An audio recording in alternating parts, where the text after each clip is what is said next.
Hey, here we are. What's up, everyone? Welcome to Lex Alexis for a live stream. We saw previously on this live stream, the last game I saw was Burnley getting promoted.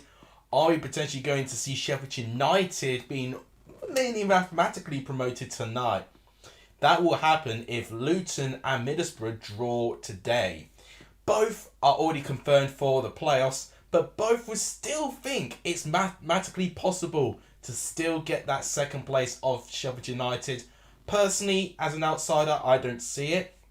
I see this being a battle for whoever's going to finish third in the championship to get the sixth place team in the playoffs. Arguably, you'd say that's the easiest tie, but we've learned that, we cannot base it off that. Excuse me, got a bit of indigestion. I've been necking a couple of these because I am celebrating for the fact I finished my exam. It's been stressing me out since I booked it a couple of months ago. It's now out the way, and I've now got a tiny break before I will have to do another one. So I'm very, very ecstatic. I'm in a good mood tonight, so I thought, why not? Let's talk to my friends on Let's Alexis today, and we'll watch some really, really nice football, because I wanted to see this game, but I don't want to see it by myself. I want to see it with you guys. So I thought, you know what, screw it. Let's do a stream today. And if anyone asks if they think that I'm drunk already, I've only had 2 of these, so I think I'm okay for now, but we'll see what happens as we go into this. Who's here? Wallace the Gauntlet fan, welcome. Charlie, welcome. The top 2 of the Prediction League are here. Blue Terrier, welcome as well. No Gatsby, no party. Saw him today, but he's not here at the moment. He could make an appearance. He really picks and chooses when he wants to come in, doesn't he? Draw wouldn't surprise me. Yep. I predicted a Luton win when I predicted it. I just feel Luton at home have been really, really solid this year. Middlesbrough, I'm still not too 100% sure with their away record at the moment. Been a good week football prediction-wise. I tell you what, I was on course to get 3 correct scores. Bristol City scored late to really, really annoy me. And there was another goal that I think went in that stopped me getting 3 points as well. I knew for a fact I got... Oh, what did I get right? I definitely got at least 1 correct score, because I remember celebrating on it. It was a draw, but I can't remember which game it was on the top of my mind. Ben, welcome to the stream. Feels like I haven't watched your streams in ages. Buzzing. Thank you, guys. I appreciate all of you feeling happy to see me. Honestly, I'm sad for the fact that I don't stream nearly as much as I did till now. But I'm in a good mood tonight. I'm in a really, really good mood tonight. Because I had an exam today, I had the day off work to prepare for it. Finished the exam earlier, actually. So it meant that I was at home a lot today. And I just thought, you know what? I'm going to try and be productive and get this sorted. And I want to watch the football today. I really, really do. I really want to do it. Charlie and Wallace got fan with the fighting talk. You love to see it. Vijay was commenting about his fours. He's a Watford fan. Of course, he's not going to want Luton to win there. Did I see Kean Harrett's goal against Watford? I'm still yet to see all the goals. I know all the results, but I don't know the goals as of now. Kean Harrett's goal against Watford, when was this? Because, Watford this weekend lost to Hull. So, I don't know when that goal was. I think I remember Keane Harrett being mentioned in a Discord a couple of weeks ago. He wasn't involved this weekend. Watford were, once again, subject to a defeat against Hull from an Ozan Tufan penalty. It was Good Friday. Fair enough. Yeah, that makes a lot of sense. I did remember it being mentioned one way or another. At some point, I need to catch up with all these goals, honestly. Anyway, today, Luton and Middlesbrough, the battle for third place in the championship for me.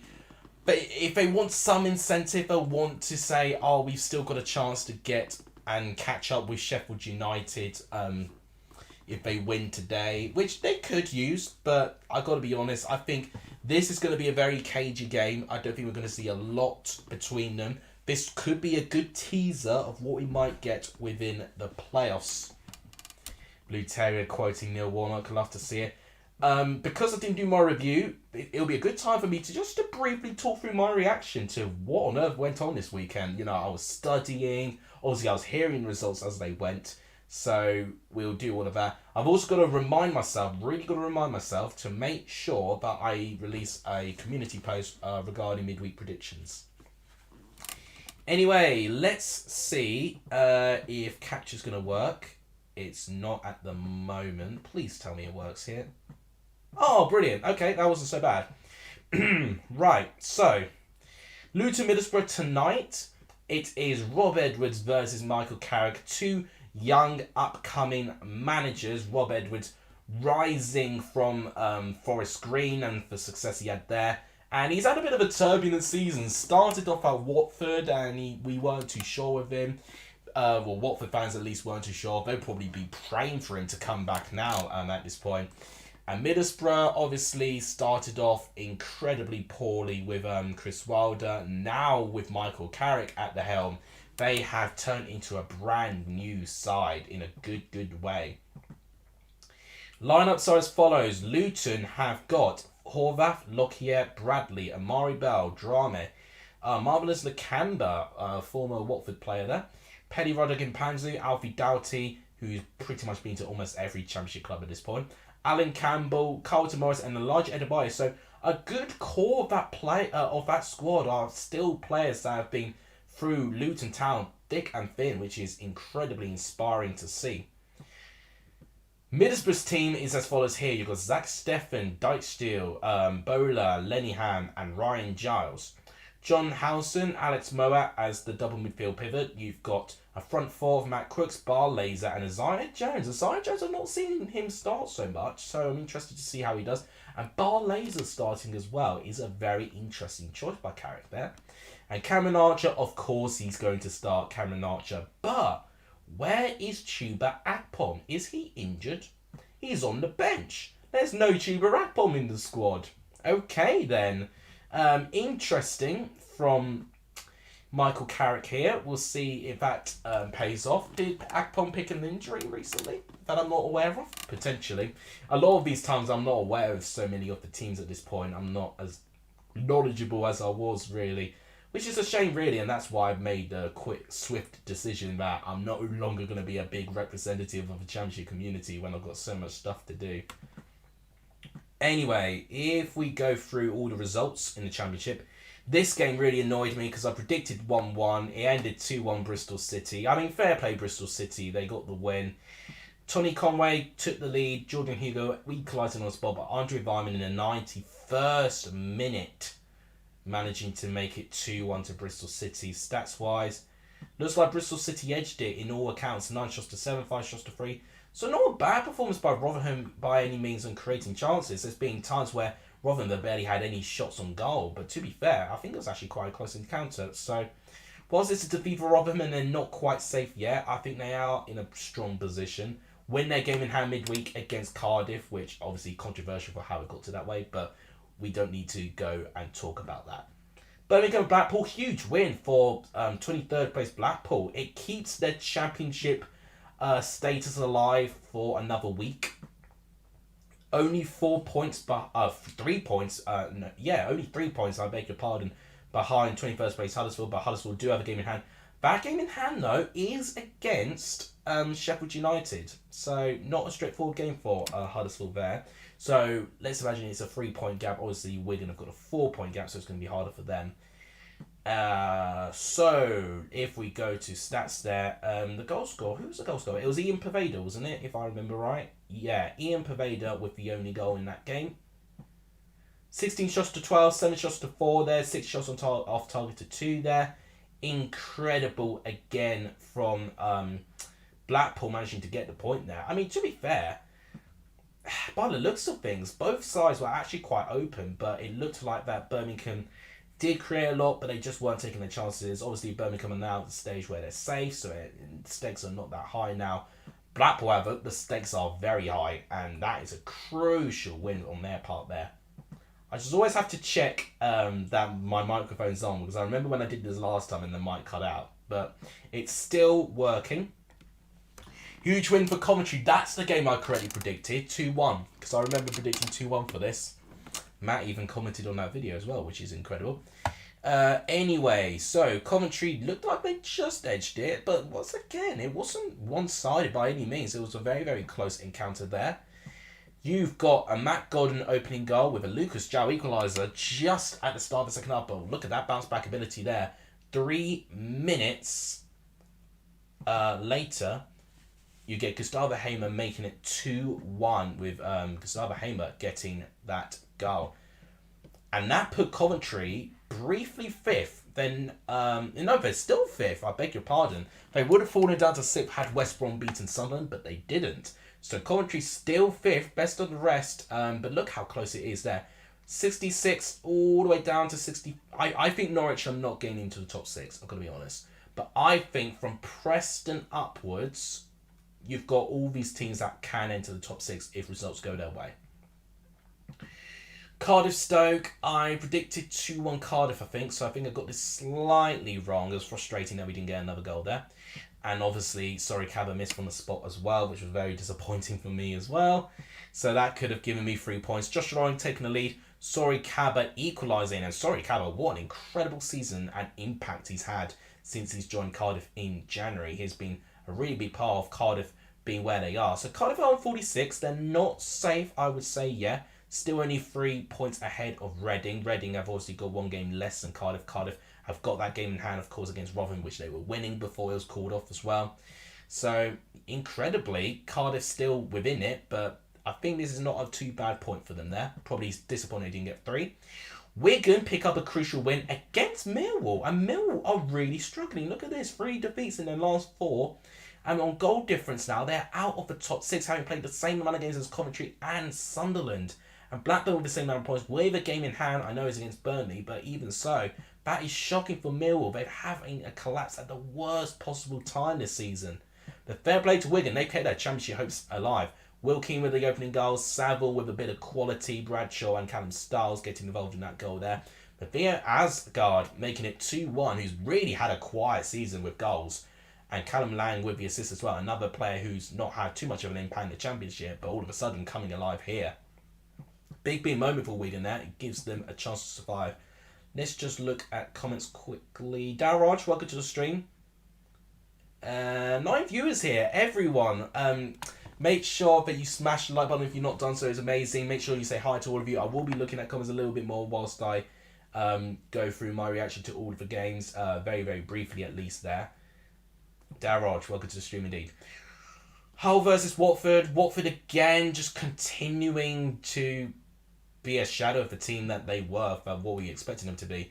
But look how little they offered here. 10 shots, 2 on target. But Hull barely had to break a sweat. 2 shots, only 1 on target, which was that penalty. Wow. So Watford in a way made it too easy for Hull there. That is bad. The penalty being the only shot on target, and Hull really didn't need to get involved because they just knew that Watford weren't going back into it, and that's really, really disappointing for Watford that they've got that issue now. Norwich Swansea, I mean, it's going tremendously wrong for Watford and Norwich, aren't they? Red card didn't help, but they were already 2-0 down when they before they got that red card. Joel Latibodia getting the opening goal. I'm so chuffed I can say his name now with confidence. Liam Cullen making it 2-0, and you know, to be 2-0 down at home just before half-time is bad enough, but to be down to 10 men, 2-0 down and only you've got another half of football, it's tough. And Olivia Nitcham making it 3-0 to Swansea. Now Swansea have turned their form on at practically just 2-3 game weeks too late, honestly. Look at that, 4 wins in a row. Even if they win all their games, they've got to get to 68 points. I still think that might not be enough, sadly. But they're having a really late charge, Swansea, to get into that top 6. But I definitely would back them to get into their Norwich. Norwich are in no man's land at the moment. Shock of the weekend, or maybe shock of the season contender here. Because this is Burnley's only time they lost at home all season. And it's at the hands of QPR's Gareth Ainsworth's QPR, I should dare say. And QPR have only won 1 game since he took over. Correct me if I'm wrong there. But that is incredibly clutch for QPR to pick up that win. And now they've got a 4-point gap from the bottom 3. So it's now looking much better that QPR are staying up. And I think they will. I think Rotherham downwards are the teams who still could go down for me. I think QPR have done enough now. That's my opinion for that. Burnley, at this moment of time, that's 5 points dropped in their last 3 games. Maximum points they can get now is 101, but they're not going to beat Leicester's points. They're not going to beat Reading's points. I mean, I would hope that they've got ambition to get 100 points, surely. I mean, it's a bit disappointing, really. If you've been so impressed with this Burnley team, you've been so consistent this season, and now they're promoted, their players are just kind of cashing out. I mean, come on, guys, have some pride. Have some motivation. I'll be wanting to chase all these records. I'll be fuming if they're down in tools now. Another late equaliser conceded for Blackburn. I mean, that is 4 points dropped by 2 94-minute equalisers. Obviously, Coventry had their draw with Ben Wilson scoring, and then Preston managed to get that equaliser against Blackburn with an own goal. So, theoretically, had Blackburn held on in their last 2 games, they'd be on 69 points, 5th place, and looking almost confirmed for the playoffs. But because of that now, they are now 2 places below the top 6, but with a game in hand, but it is against top of the league Burnley, of course. And now, all of a sudden, Blackburn is now not looking so likely that they'll get into the top 6. And that's really crucial. Look at that, 94th minute, as I said, Dominic Hyam goal. And just poor how it got to that moment there. Sammy Smodics got the first goal, and it was 1-1 in the end. Sammy Smodics did get a goal disallowed, but it was for handball, which was what that yellow card was on about. It was surprising that he even tried to go on with it. And then yesterday's result, West Brom lose 2-1 at home to Sunderland. And Sunderland now very, very suddenly have picked up some unbeaten run again. Look at that, 6th place, and we could really well see a possibility of Sunderland getting into the top 6 incredibly. West Brom, with a game in hand, of course. I've forgotten who they play against, but they are playing, oh gosh, Sheffield United, jeez. Not easy by any means, especially at Bramall Lane. Yeah, West Brom, not as favourable as they once were. They had those 2 wins in a row looking really good, but that defeat has really, really threw a spanner in the works. Had they won that game, they would have been 5th, and that tells you the real slim pickings of this part of the table. And obviously, we've made it to tonight's game, Luton, Middlesbrough. Harry, no problem. It's good to see you. Scott, Borough waving a white flag and accepting 4th. My prediction is 2-0 Luton. I've gone for 2-1 Luton with that. And who said about Norwich? Someone said something about, will Norwich fall backwards for Blackpool in the last game of the season? Who knows? But I would imagine Blackpool will be the better side. They've got to be. Blackpool still have survival as a chance. They have to be. The fact that Sunderland are looking to get rid of Mowbray is crazy. That is outrageous if they do, to be honest. I know the brand of football, they're probably not enjoying it as much as Neil's football, but look at them in the table. Alex Neil came to Stoke and them intending for Stoke to really improve, and whilst they've improved in some areas, Stoke have just been same typical inconsistent Stoke. Mowbray's come in, obviously with the disappointment of missing out on the top 6 with Blackburn, and now he could very well redeem himself with this real promising Sunderland team. Sunderland were in around the top 6 when Alex Neil left, incredibly. So Mowbray is more than matching his expectations here. Incredible, really. I'll very briefly talk about Premier League as well, since I know you guys like to talk about it as well. I mean, where'd you go from there? 6-1 Newcastle. Oh dear. Poor Spurs. And they sacked Stellini today. That was the breaking news. Doesn't surprise me. West Ham looks safe to me now. 2 wins in a row. Oh no, look at that. 2 wins in 3. 4 wins in 5. 3 wins in 5, sorry, I can't do maths. They're looking a lot more safe now, West Ham. I think they're out of the conversation of getting relegated now, especially if they have one more win. Forest are in trouble though. 19th place now in the table with 4 defeats in a row. They looked good against Liverpool, don't get me wrong, but tough games coming up for them. They've got really, really tough games to the end of the season. I don't think it's going to be enough. With Everton, Leicester and Leeds, it's a real toss-up it seems, although Leicester picked up, a must-win game against Wolves. And actually, if I remember right, next game, Leicester play Leeds, and that is going to be crucial. Crucial in that area. Everton, I don't know about Everton. They've got a tough run in now to the end of the season. They're in real danger, in my opinion. We just talked about our result there. Brentford Villa, just a typical mid-table game, but they've played really, really well there. Everton could see it as a point gained, considering that they went down to 10 then, but yeah, Palace definitely felt they should have got something there. And Fulham beating Leeds. Fulham, once again, managing to pick up points, even though they don't really have a lot to play for now. They're still picking up these wins and just increasing the gap from Chelsea. A 10-point gap from Chelsea. I can't do maths again. I'm looking at Brighton. A 6-point gap from Chelsea with the same amount of games being played. Isn't that just depressing for a Chelsea fan? In fact, Fulham, your West London rivals, are 6 points clear. Never had to really experience that. Big talking point as well, 3-3. Have Arsenal thrown it away? For me, yes. But one thing that will redeem it, and you hear it here, one thing that will redeem Arsenal's poor form with 3 draws in a row, if they beat Man City at Etihad. If they stop Man City with their form at Etihad and pick up 3 points, they'll get 8 points clear with Man City having 2 games in hand, and now it's back to Arsenal's hands. So that is my thought of the Premier League, in case any of you wanted to see it.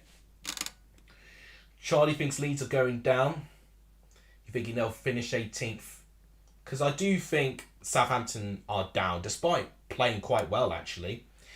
Forest, I think really could actually finish 20th at this rate, because they still really don't look like they're picking up 3 points anytime soon. And for the final place, it's a real toss-up for me between Everton, Leicester and Leeds. For me, I'm really rooting for Forest. I want Forest to stay. I want Leeds to stay. I want these 2 teams to stay.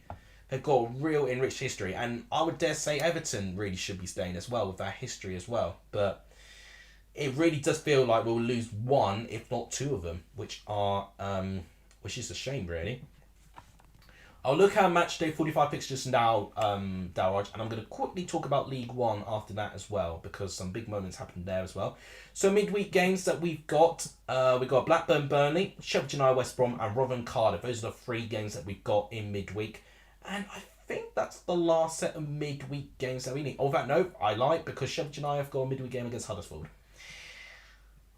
Week 45, Blackpool, Millwall. Now Millwall not in great form, and Blackpool really fighting for their lives. I will not be surprised if I see a Blackpool win here, but it'll be very light Millwall to get. Millwall, I'm sorry, but they had the bottom 2 to play. They really should be in the top 6 by now. They really should. Bristol City versus Burnley. I don't know. Bristol City could nick something. Sunderland, Watford. That's going to be interesting. Sheffield United, Preston. I think Sheffield United will get promoted here, but we typically see good games against these 2 sides. They cook up a really good storm when they play against each other. Hull, Swansea, you could arguably say a bit of a mid-table battle of this, but Swansea will be keen to get a win here. Stoke, QPR, mid-table battle, I guess. This is a huge game. Reading, Wigan. So, if I do the maths, Reading are 3 points clear of Wigan. Yes, they are 3 points clear of Wigan. Wigan win this game, they will match Reading's points at this stage. Oh my god. Oh my gosh. If this is not a must-win game for both sides, I don't know what would be a must-win game. But if Wigan win this, that will be huge for their season. They will dramatically condense the bottom 3, and they'll just have to hope the teams above them don't pick up points. I'm looking at Rotherham, Cardiff in that game there. Coventry, Birmingham. Ooh, that's an interesting game for Coventry there. Local derby. Or maybe not a derby, but a local game will be an interesting outcome there. Coventry probably should be favourites. West Brom, Norwich. Ooh, 2 underperforming teams. I probably think West Brom might be the less underperforming though. Cardiff, Huddersfield, oh my word, 2 big relegation 6-pointers here. My god, Wigan, Blackpool and Reading will be hoping that they draw. My word, that is huge. And that is it. That's all we have, I think. And oh no, Rotherham, Middlesbrough, and Blackburn, Luton as well. Tough game for Rotherham and Blackburn, Luton. Top 6 pointer there. Two tough games for Luton. Middlesbrough and Blackburn back to back. Not easy. Wow. I'm going to Cardiff. Can't wait. Yeah, incredible. There's only 1-0 Warnock. Hey, Matt. Welcome to the stream. I don't know how long you've been here. Sorry I didn't notice you until now. So Coventry make the playoffs. They are at the moment. We were just talking about them there. I mean, if they beat Birmingham, I think that'll be enough. I think 68 points will get you playoffs. I'm calling it here. I think 68 points will get you top 6. And maybe comfortably as well. You've got to think about it here. Sunderland got a tough game. Coventry, winnable game. Middlesbrough. Could be a tough game against Rotherham, fighting for their lives. Depends what that Rotherham-Cardiff result will be in midweek as well. I'm still putting that game as the most controversial game. It was controversial the way it was rescheduled. Reading-Wigan next Saturday is insane. Wigan win, they'll match Reading on points. And could you imagine if Huddersfield were to draw with Cardiff, let's say, and then, that would really suit Cardiff a draw. That would, see, if they lost to Rotherham, let's say, and Rotherham are then safe from that, a draw for Cardiff there, especially if Reading don't win against Wigan, let's say Wigan win there, a draw for Cardiff will be enough. Wow, and then it'll be down to the bottom 3 and then Huddersfield on the final day of the season. Wow. The stakes are just raising each time we have a football game. Right, we're only 3 minutes away from kickoff. I'm wary of the time. I'll cover the lineup again, but I also wanted to briefly talk about the implications of League One. I mean, this is incredible here. Of course, the longest period I'm not in Ipswich. Ipswich start picking up some form again. They're on 91 points. 90 points for Sheffield Wednesday, who are not being automatically promoted as it stands. And Plymouth on 92. 3 teams on 90 plus points is so unusual, and it's unusual for a team on 90 points to not even get promoted automatically. Barnsley could be on 90 points as well. They've got a game against Ipswich right there in midweek. Huge game. Barnsley, one of the best teams I've seen at home all season. Ipswich with the best form out of any team, matching Lincoln as well. Lincoln and Ipswich with the best form as it stands, well, is in the current form at least. This will be a big game. Ipswich win that, they'll be on 94, and they'll be hoping that Plymouth drop points because they've got a midweek game as well against Bristol Rovers. But if you're Plymouth, you'll be putting a bet to win on at home, because at home park, they just seem to win. 18 wins out of 21, and that is stupid. That is 6/7 in a ratio, in a fraction, sorry, I need to say ratio there. 6/7. So, I mean, I can't work out the fraction quickly in my head. So, anyway, okay, so 63 out of 70, you'll be looking at 90+%. I mean, that is ridiculous for any team to have that sort of form. So, yeah, big games all round. Big games all round. We didn't even talk about the National League. That Wrexham are now automatically promoted with 110 points. Absolutely incredible. But now, it doesn't stop here. We are now 2 minutes away for seeing Luton and Middlesbrough kick off the battle of third place, in my opinion. Both would be wanting Sheffield United to have a collapse this season of this final 4 games that they've got. I don't see it, but a draw for Luton and Middlesbrough means that Sheffield United only need a point in their last 4 games, and then they're up back to the Premier League in the second time of asking. Yeah, I felt like I didn't respond to Matt in time, unfortunately, there. Let's go back to this theme here. Wrexham 2, League 2. Yeah, incredible. I dare you to predict Blackpool win. Mind games start. Absolutely love it. I've not missed too many comments. There's 11 of you here. So, guys, if you've not smashed the like button, please smash the like button. It really helps the growth of this channel. If you do that, I wanted to check if anyone has subscribed, because we could reach 1,700. We actually lost a sub. Oh, how bloody rude. So we're on 1,698. We were on 1,699 briefly, but we've fallen down to 1,698. Guys, we're 2 subs away from 1,700. We're that close. We can easily get it today in the stream. If you've not subscribed, please do so. It really does help. Could we maybe get 2K before I start packing away from YouTube? You know, this will be an incredible achievement for me to 100% exceed my expectation. It will be absolutely incredible. But guys, you guys have been amazing as always. I'm excited to see this game. It's kicking off very, very, very soon now. Just getting timer ready because I know that I never get this ready on time. We think we're going to have a minute's silence here. So kickoff will be slightly delayed. Gives me a little bit of time to prepare. Okay, it looks like that they've just finished whatever they were doing there. Just about to start, live from Kenilworth Road, 8 PM, and it's live. Gary Weaver, Dave Edwards, and Lex Alexis here, giving you your Monday night coverage at Kenilworth Road. 4th versus 3rd. And there we go. Impanzi Adebayo, kicks us off. And now we are starting this game. The race of promotion. This is.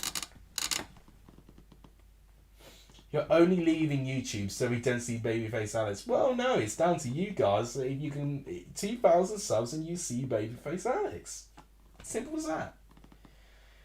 Oh, Matt, welcome. Who makes 5th and 6th? Oh, if I were to put money on it now, it wouldn't be safe, wouldn't it? I've really got to look at the running. But for the fact I see Coventry having Birmingham, if they win that, I think Coventry will get 5th. But that 6th place really could be as low down as Preston. I think Norwich, Watford, and sadly Swansea, I don't think are going to get it. Swansea have been incredible to even get themselves entering into the conversation with 4 wins in a row for them now.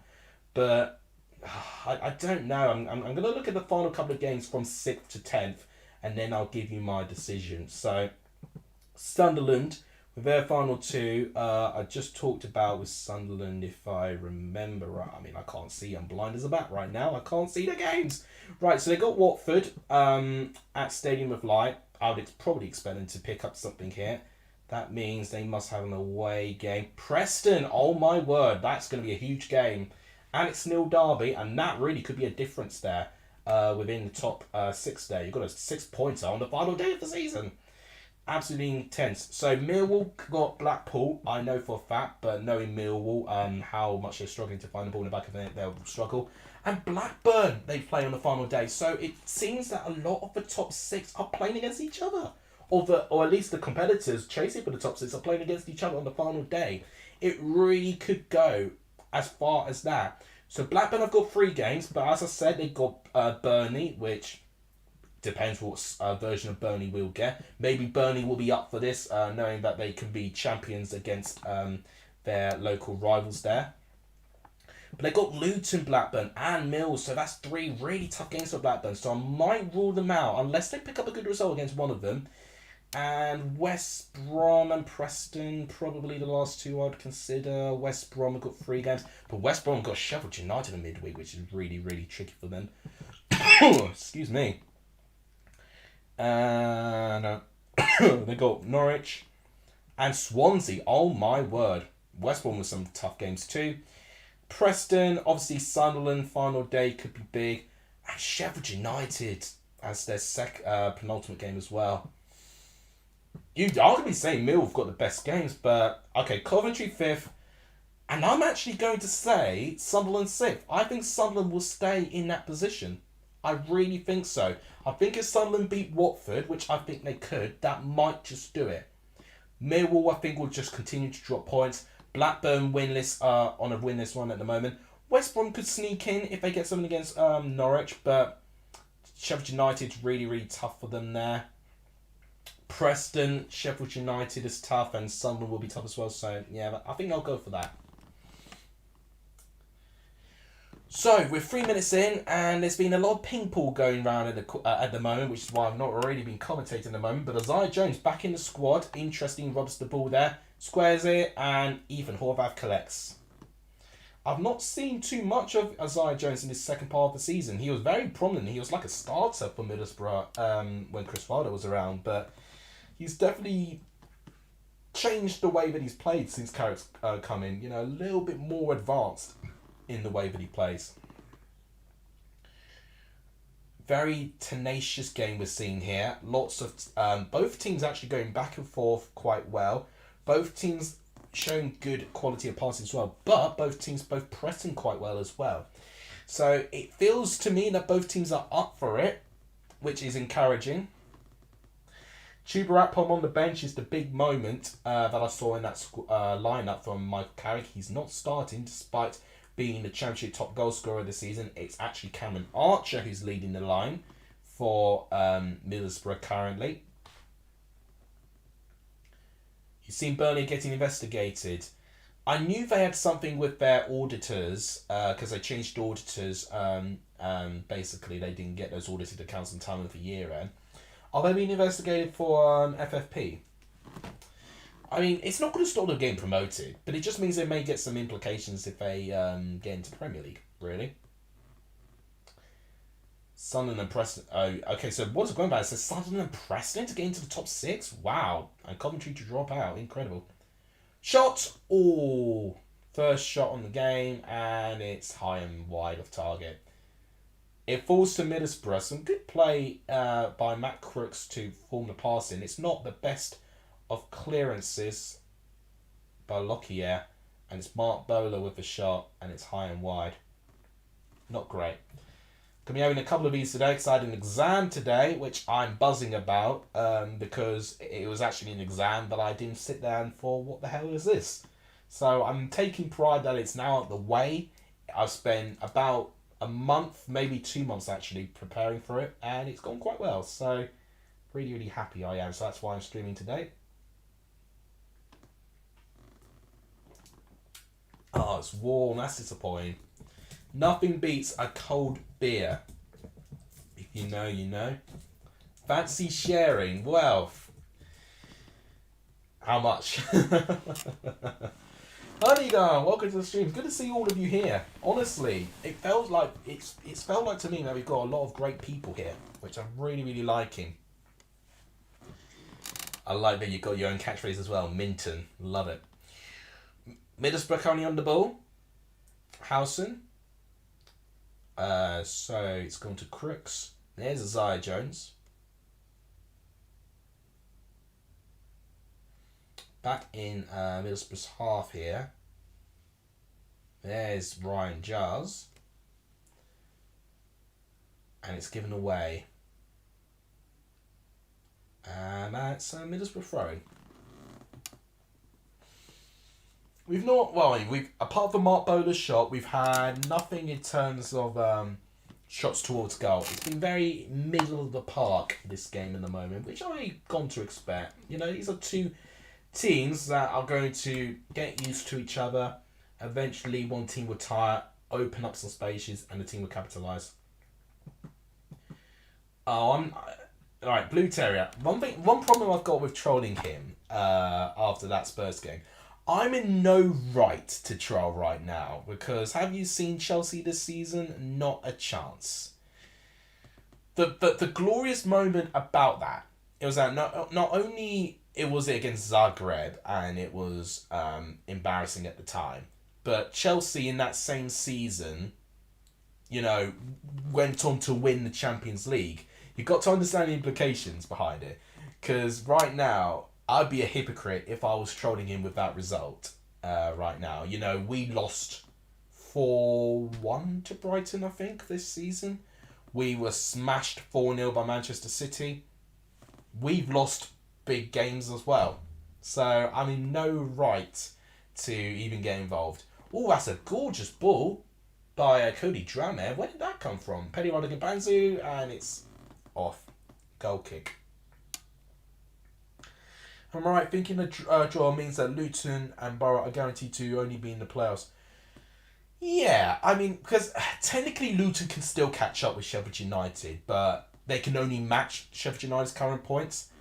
And Sheffield United's goal difference is far superior as well, and it means Sheffield United do not pick a point in their last 4 games, which I just see highly unrealistic in itself. So, yeah, right now, I really do feel like, for me, envisioning the future, both of these teams will be in the playoffs. This is now just a teaser of what we're going to potentially start seeing in a couple of weeks' time. Yeah, so technically Luton mathematically can still catch up with Sheffield United and can match them on points, but they will need some crazy luck and to overturn a big goal difference as well. Yeah, it could be playoff final. Really could be. I mean, we still need to think about what teams are going to be in the top 6 as well. Coventry will be interesting to see in the top 6. I feel like Coventry in the top 6, if they get it this year, they'll remind me of what Luton were when they were in the top 6 last year. I think now if Luton get into the top 6 again this year, now they've got that year's experience knowing where to not go wrong, that might give Luton a psychological advantage. Middlesbrough have had a pretty rough ride with playoffs. The recent one I remember is when they lost out to Norwich in the playoff final all the way back in 2015. I mean, that feels like an eternity ago. And obviously, I remember that season under Tony Pulis where they missed out on playoffs on the final day of the season. That was a big moment for them as well. And since then, they'd really not been anywhere close. So it just tells you how much of an incredible season Middlesbrough have had and how much credit Michael Carrick needs to be given. Goal kicked by Horvath there, and nothing's come of it. Here's Amari Bell. Barlaser loses out to Alan Campbell there. Isaiah Jones collects the ball. Here's Alex Mowat with Barlaser. I completely forgot Mowat was in Middlesbrough, but he is. I swear he's been like in 3 clubs this season. Peter, welcome to the stream. Hard fight for Blades. So well done to Luton and Borough. I tell you what, yeah, it's been very competitive within the promotion and the second promotion part. I'd have loved it to go to the final game of the season, or like a climax like we saw with Bournemouth and Forest last year, where it was all on one game, which made the difference. But regardless, I feel like Sheffield United got to be given their credit where it's due. I think they had one of the best performances of the season when they beat Burnley by 5-2. When I think of great performances from a team, that performance there really does stick to mind. Momentum has a big impact, yes indeed. And that's why I think if Swansea get into playoffs, I mean, I think it's very unrealistic they will. But if, that's an interesting ball. Can Giles collect it? He's offside. Didn't matter. Amari Bell would be a fantastic replacement for Jay De Silva. Oh, he would be an upgrade. Unbelievable. Poch to Chelsea. Really mixed. I was really mixed with Potter going in. Even more mixed with Pochettino going in. If it means we get Harry Kane, then I wouldn't mind. But realistically, I don't think that's going to happen. But that will be an interesting scenario if Poch goes in and then Kane wants to have a reunion with Pochettino. That would be interesting. Could Kane be the one to solve Chelsea's striker problem? I don't know. I don't think anyone can. Osimhen can't, and he's too injury prone anyway, for my liking.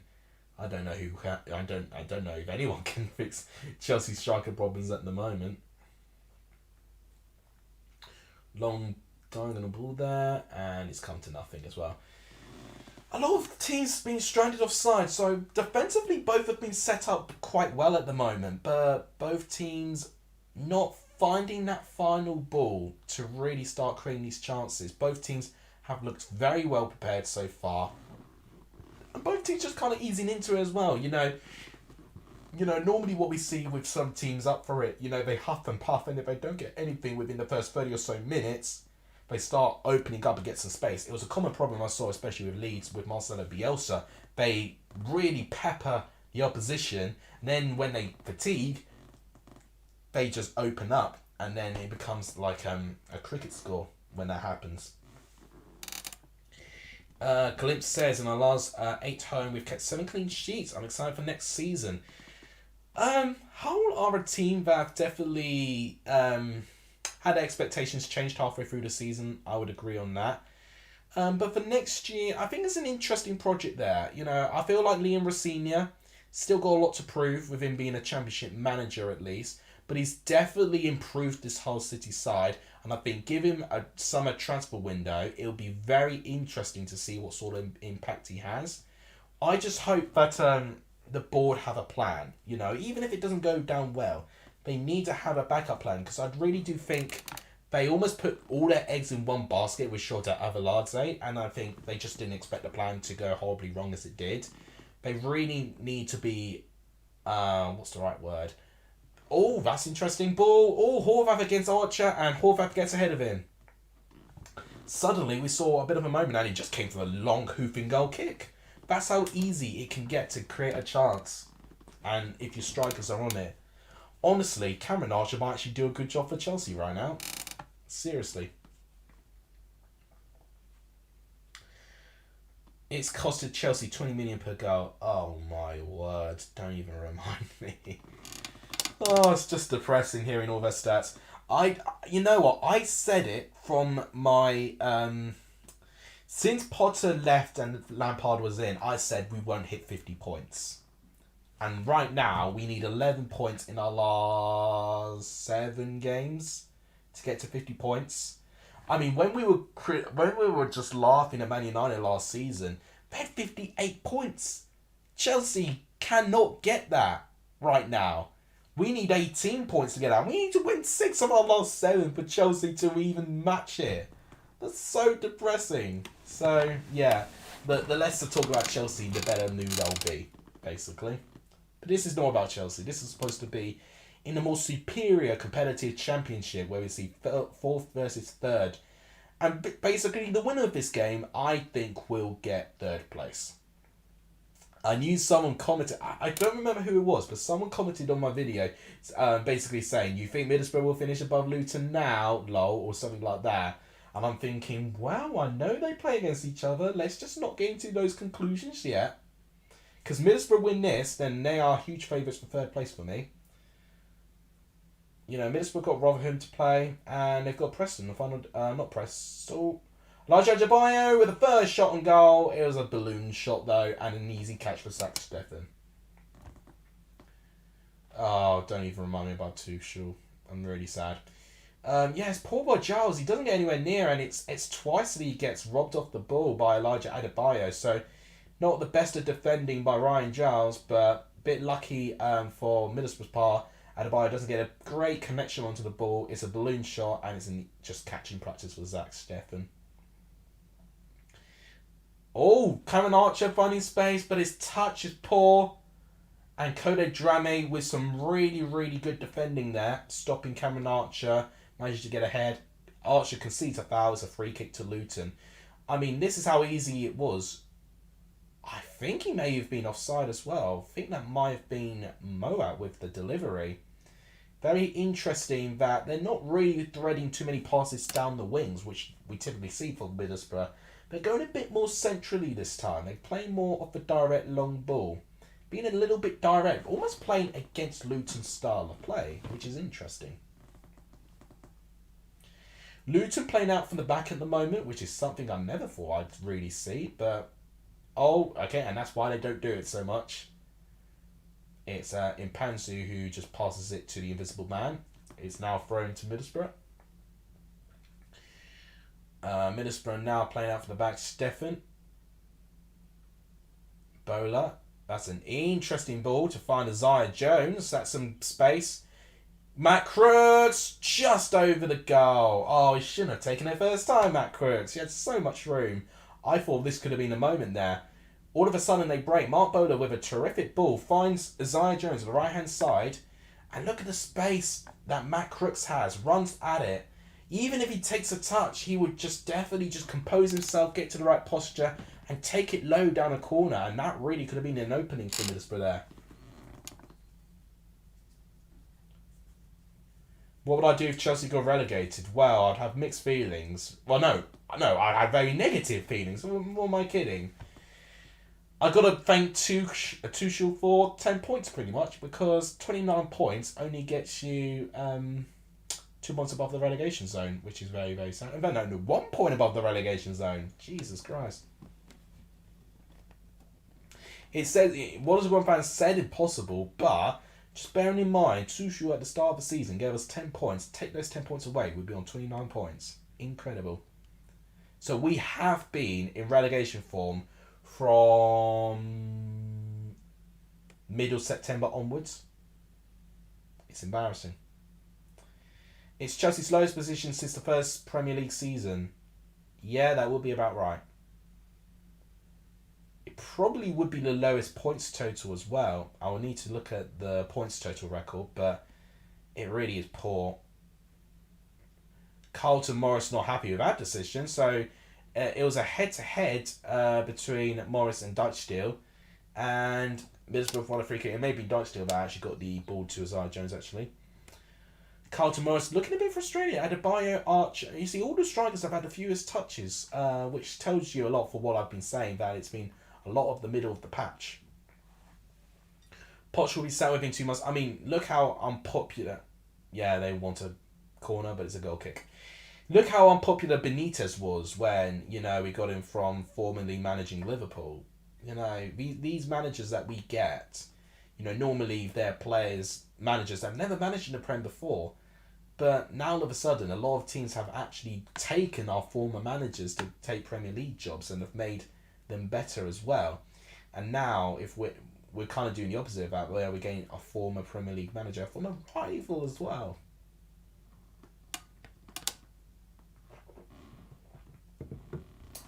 Kind of want Coventry and Sunderland to go up. That would be amazing. I mean, Coventry and Sunderland, former Premier League teams. They really are. Sunderland, obviously, with their exile. I mean, that would be back-to-back promotions for Sunderland if they did. And that would be incredible if they were to achieve that.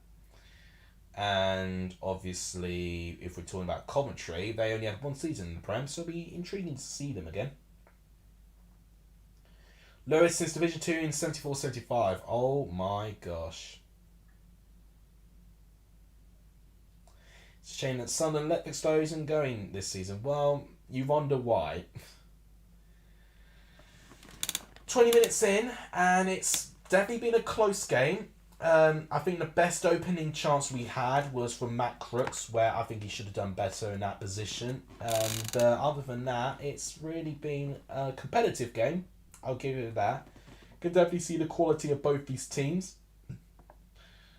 But whether we see a goal is another question. We only had one shot on goal, which was that Adebayo chance, which I'm not even really calling a chance because it was just catching practice for Stefan. But Middlesbrough definitely looked the more likely team to score when they have been going forward, but they've just not been hitting the target. Free kick, only punched away by Stefan. Impanzu keeping the ball alive. Doughty, who took the free kick, is now going to deliver it again. Headed away by Lenihan. And, okay, it's a free kick to Middlesbrough.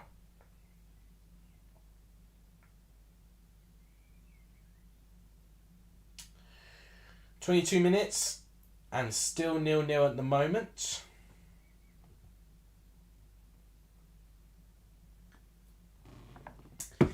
People saying I'm drinking... Okay, context. I've just taken an exam today. So I'm celebrating after taking the exam. I probably should have explained for anyone who was just walking in. So, and obviously, and to be honest, I've only had one of these as well. So, honestly, I'm celebrating taking an exam that I've been studying for 2 months. If you don't like it, I'm sorry. So many Luton offsides. Yeah. That's basically what we've been seeing. A lot of offsides from both sides, actually.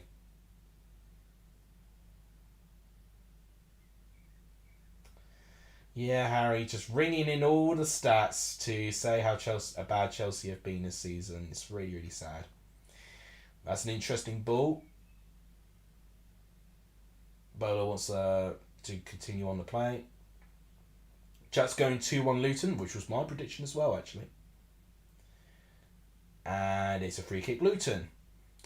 When did I start YouTube, says Glimpse? Well, I started on Independence Day of 2019. And this was actually pre-pandemic as well, obviously. And it was just something I've always wanted to try and do.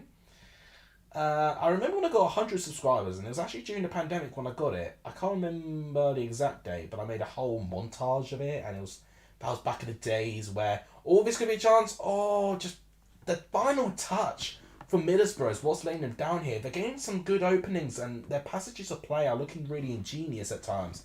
They're just not having the quality to keep the ball down, and they lose it in the crucial moment.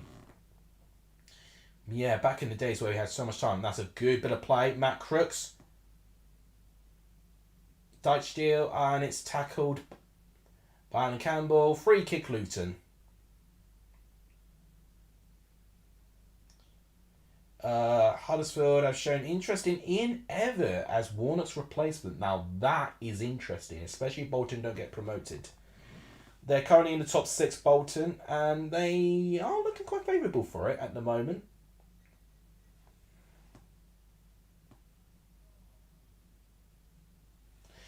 I am monetized, Glimpse. If I wasn't monetized, you wouldn't be seeing adverts on my streams and videos.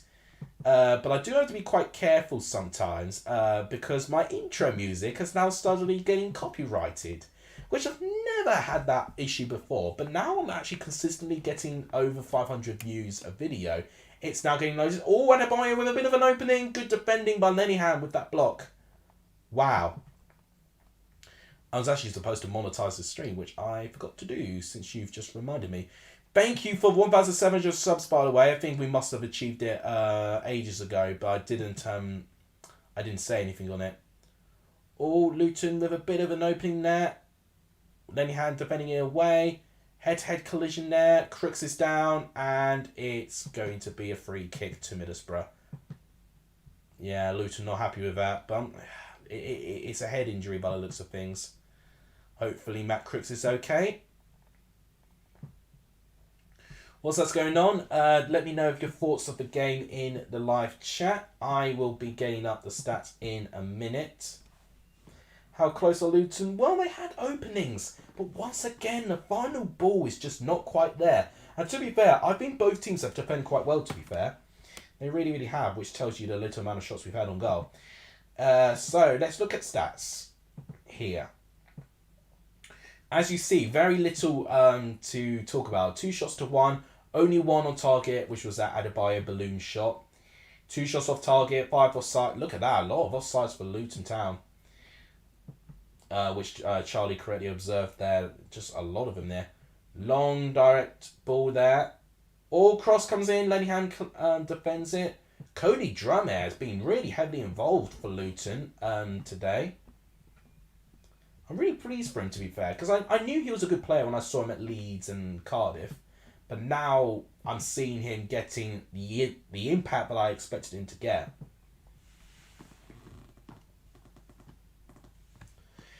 Well, yeah, Glimpse. So basically, the way that they do it, they basically calculate like your monthly fee.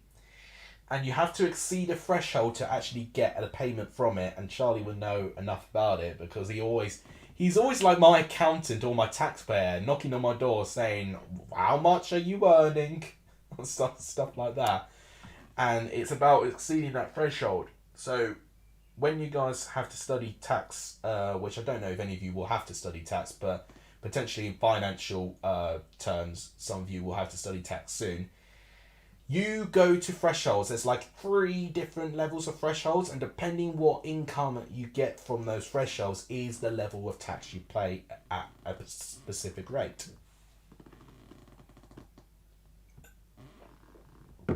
Don't know how I made that I can't speak. Don't know how I made that relatable to tax. Well, I guess that's what happens when I do all these financial revision.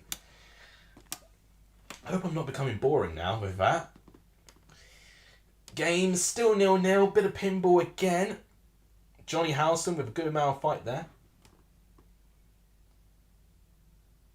Small opening for Middlesbrough. Lenihan with an interesting ball, but too much power. Horvath collects it.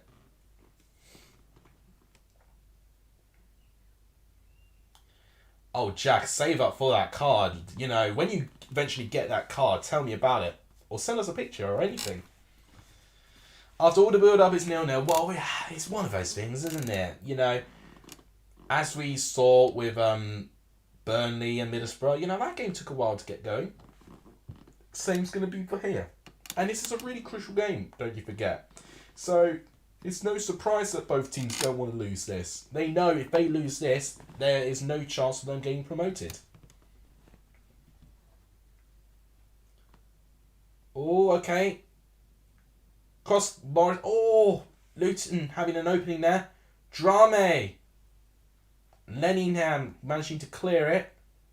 That's for the first time Luton looked very threatening. I need to charge my computer actually because it's low battery. That would be bad.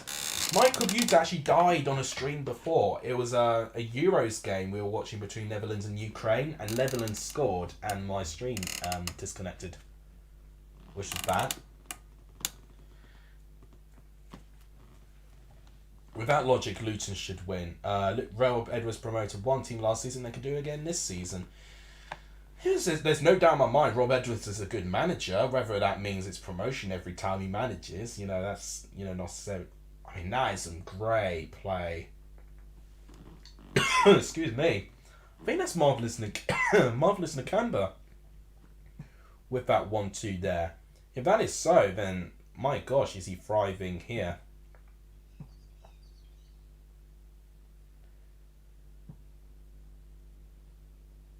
I was trying to see who it was. No, yeah, it was Nakamba. It was, and with Adebayo. Great play between those two to create that chance. Tom Lockyer is down, which is not good for Luton's defensive options here. Ah, okay. Les Miller, who was EFL Supporter of the Season. I didn't get to see the EFL awards. I was still revising for my exam when they were hosted. But why was he EFL Supporter of the Season? Was it the amount of games he went?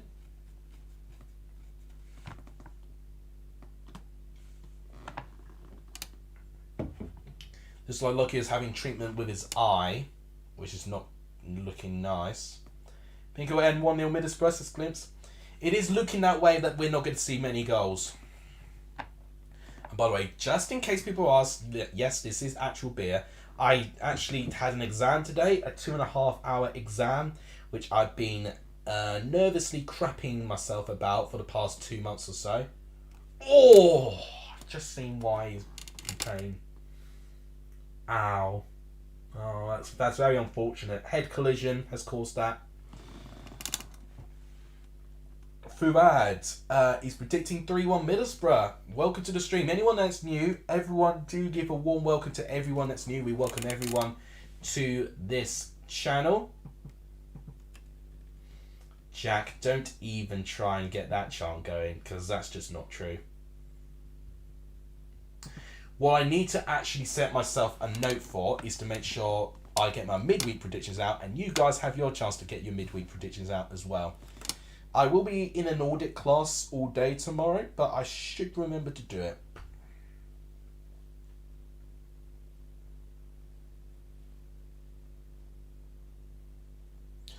Oh, he cycles to every away game for charity. Oh, that is so sweet if he actually has done that. Then, if he has done, then fair play, he deserves it.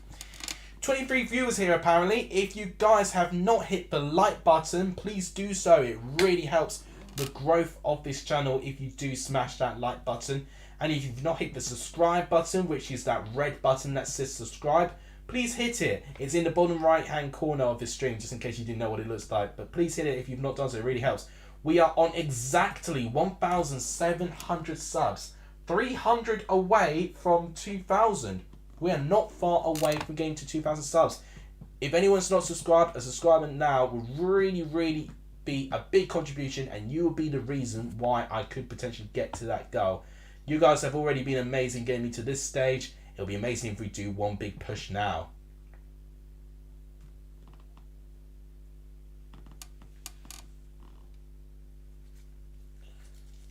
Ovid bow there, throw in.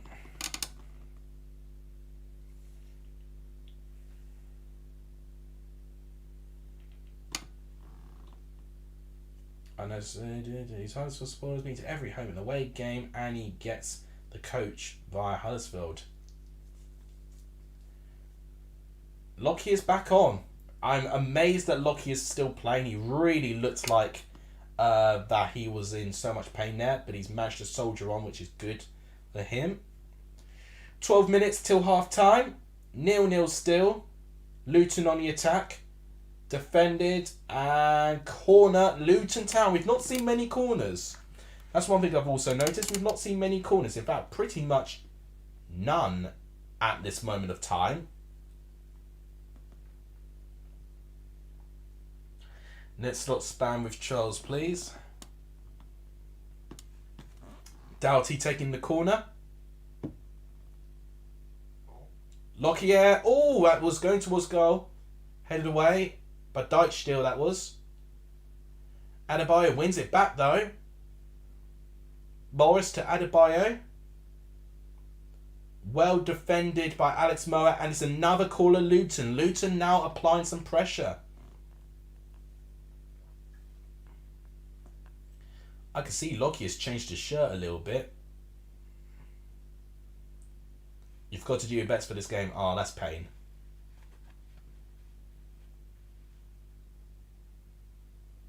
I love these charts. Yeah, I agree. Charlie's very creative. You can tell he's been to many games.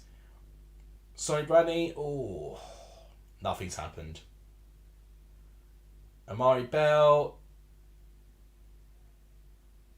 Yeah. Him against Jones. Jones is outraged that it was a free kick, but I think it's Darren Bond. I think I recognise him. He's the referee. Yeah, he's left a trailing leg on Amari Bell, which is a shame for him, because had he just approached the tackle better, then that definitely would have been a moment that he could have gone one-on-one with the goalkeeper, but he didn't. Luton now get control back, and now they're playing with the ball. Long ball, and Stefan collects. Just in case any of you were wondering what that does to the table, a draw puts Luton 76 and Middlesbrough 75. So the maximum that Luton can get is 82, which is the same amount as Sheffield United, which is why mathematically Sheffield United will not be promoted yet.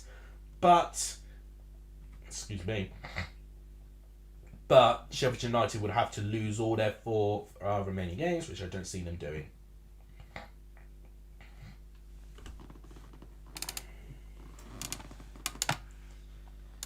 Charlie's having way too much fun with his chants. Amari Bell the throw.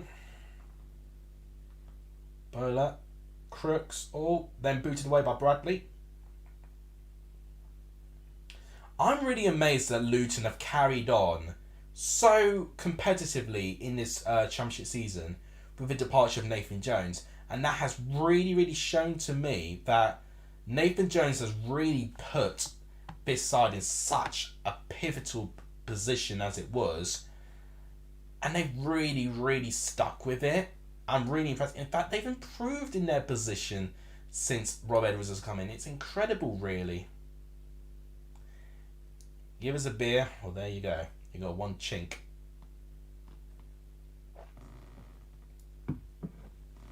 Rob Edwards deserves a lot of praise, really. You know, what a redemption story for him as well. Starting off at Watford, dream job for him.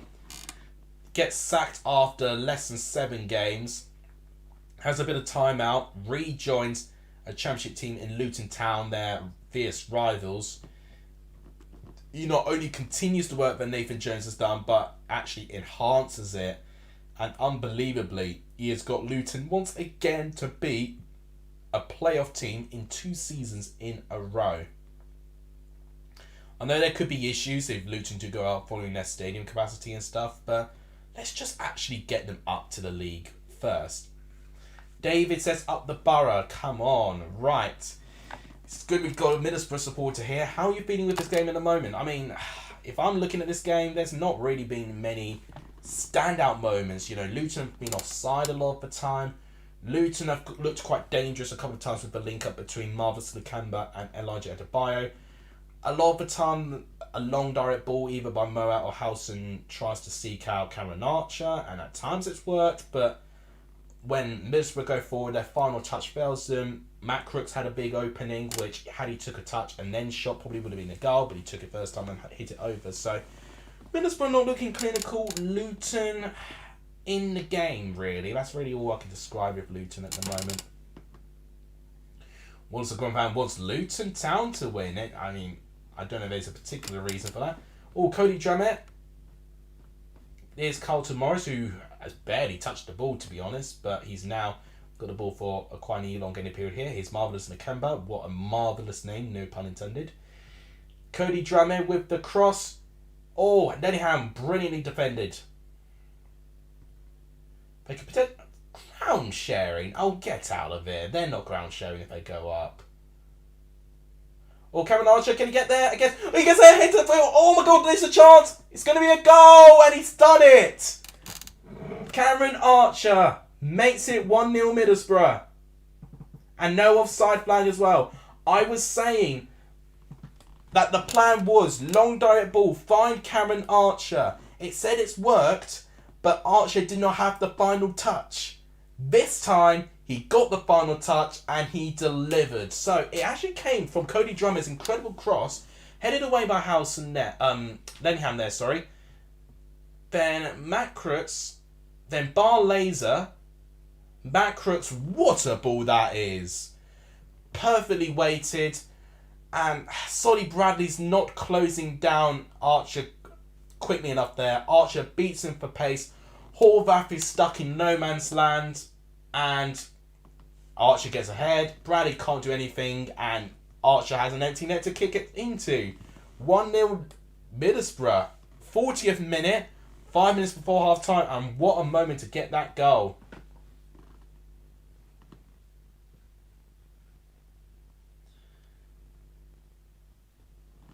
Imagine we made the playoff win. Imagine top relegation place. Yeah, I know. It's incredible. Good chance again from Charlie there. Opening goal goes to Middlesbrough with Cameron Archer getting the goal. A January signing from Middlesbrough there. That's had a big impact since he's joined, really. Oh, cross comes in and Stefan collects. This is going to be interesting for Luton now. Are they going to have that bounce back ability that we've seen in them so often this season? Yep, Akpol not starting. I thought he might have been injured, but if he's not, then it's just an interesting tactical change. The change that he made was having Bar Laser. They saying Bar Laser, but I'm saying Bar Laser. I think that's how you should say it. They having him in that number 10 position, and he's actually made a big part of that opening goal. So could have been a really great decision by Michael Carey there. There's that through ball to find Cameron Archer there. Luton really got to go to half time without conceding another. Oh, a missed kick. Oh, that's disappointing by Mark Bowler. He's not having a really great moment in front of goal, Mark Bowler, today. Poor, really, from now, unfortunately. But Middlesbrough once again threading that through ball, and Luton looking a little bit shaky now, looking a tiny bit fatigued. They probably will be desperate for half time now. Jack's got a hangover. Oh, were you partying last night, Jack?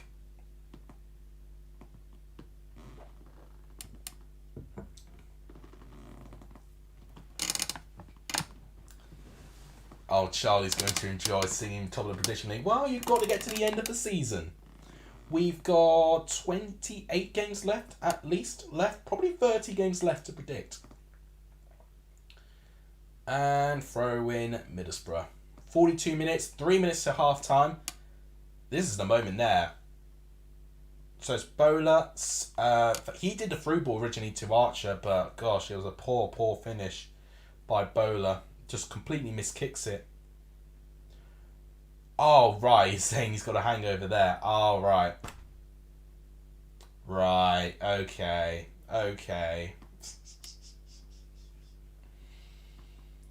I'd hoped he'd be a bit more professional than this if that was to be the case. Maybe it's a joke, but if he were, because I think he would have been in the EFL Awards last night.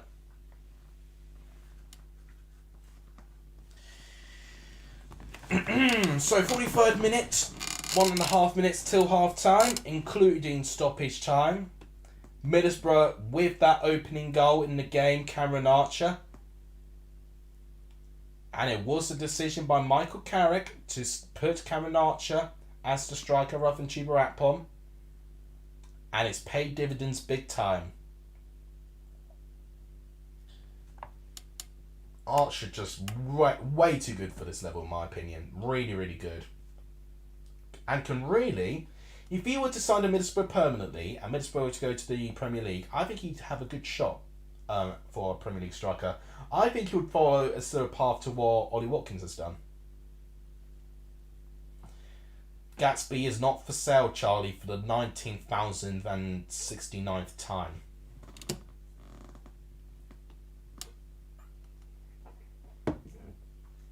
Does deal with the cross. Cleared away by Drame. Morris against Moat. Moat wins the ball off him. Is Johnny Howson. Moat's actually done Moat's done really well in that midfield today. Here's Matt Crooks. And that's not the best of through balls, although Drame doesn't really defend that well. And it's a throw into Middlesbrough.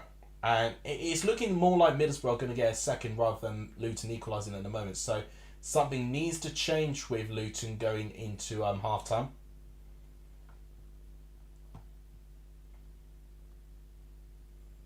Carrick writing down some notes in his little notepad there. Right, 45th minute. I think we're going to get about 3 minutes at a time. Yep, look at that. Genius. No witchcraft or anything. I said 3 minutes, and literally 3 minutes just popped up. Incredible. Psychic powers sometimes. Long direct ball, and Luton try and find Adebayo, and it doesn't work. I can see both teams playing quite similarly to the way that they're hoping a long loop ball will find a striker getting ahead of the defender and scoring. Pretty simple and direct in the way of that they play, but in a way, that's probably the easiest way to try and get something there. Dyche Isaiah Jones in the right, great play on him. Dyche slightly cleared. Luton have not cleared it still, and Amari Bell does clear it this time. Haven't had a red card this season. That's an incredible stat for Birmingham if that's the case. 2 games left.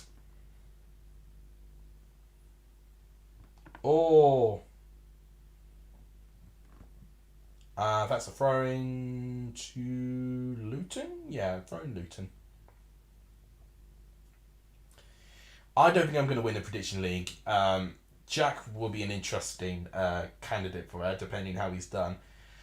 I'll start calculating the Prediction League points after all the midweek games. I've got to really catch up on it, to be honest. I've really been missing out with the calculations. But you will get it all updated, I promise. Adebayo with some great individual work here. That's so close for Luton Town. Oh my word. And Pazzi goes down, he wants a penalty. How on earth did that happen? Out of nothing, Luton nearly get an equaliser just before half-time. Middlesbrough just gathering their bearings. Now it's back to Matt Crooks. Mark Bowler. Through ball's really poor. Passes it straight to Drame. And that's going to be a free kick. Surely. Yeah, free kick. Really? Penalty for what? Well, he went down in Panzu with a 50-50. You know, you never know sometimes with these 50-50 calls. I didn't think it was a penalty, which is why I said he wants a penalty. Through ball by Bowler again. That's really been his role, really, providing those killer through balls. Ryan Giles. That was a dangerous cross, but it only finds Sonny Bradley to clear. He could have been killed. I love it. 10 seconds till half-time. Let's see this again. A great individual play by Adebayo. So, it was a cross, and it comes off Nellyham's chest. And that is what Stefan needed to save. And then, it is a great save. I think they wanted a handball for Lenihan, and then they wanted like a penalty for the collision. but not given. And it doesn't matter because now at half time, it has now been blown the whistle. It is 1-0 to Middlesbrough. As it stands, Middlesbrough will overtake Luton Town in third place in the championship table, and they will be strong favourites now to finish third place. Fourth place in the championship will play fifth place. Third place will play sixth. So maybe a small motivation for both of these teams to try and get a win here today.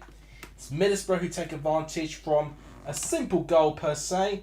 Great play originally. I mean, it came from a Luton chance and then a brilliant counter-attack, really. And a great delivery by Matt Crooks. Incredible ball even. And great touch by Archer.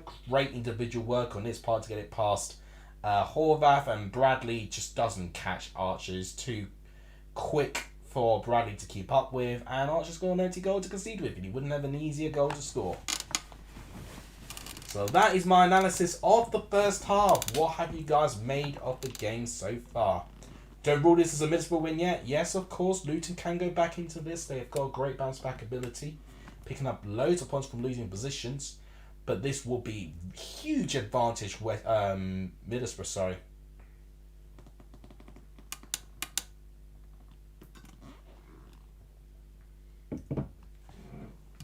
So let's actually delve in and have a general chat about the football at the moment, because I think I've covered most of the things I wanted to talk about at the start of the stream. Let's actually quickly talk about League One again in a little bit more detail. So, I mean, this is incredible, isn't it? You've got 3 teams on 90, then 91 and 92. And we could even see Barnsley, if they win 2 of their final 3 games, they'll be on 91 points. We could see 4 teams on 90 plus points and 2 of them cannot get automatically promoted. That is incredible if that were to be the case. So, Sheffield Wednesday have played a game more than all of the top 4. Sheffield Wednesday got Shrewsbury and Derby left. That game against Derby could be massive for them there. Peterborough have got tough games coming up, because I know Peterborough have got Barnsley to play as one of their final couple of games or so.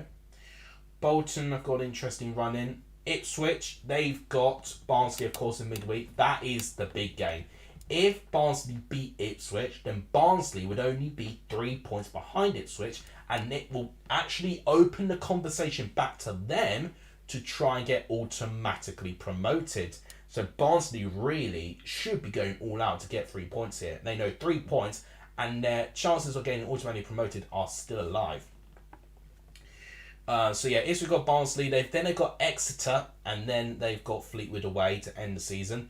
Plymouth have got 3 games. Their game in hand is against Bristol Rovers. They've got games, they've got Burton next, and then they end it away at Port Vale, who are currently without a manager.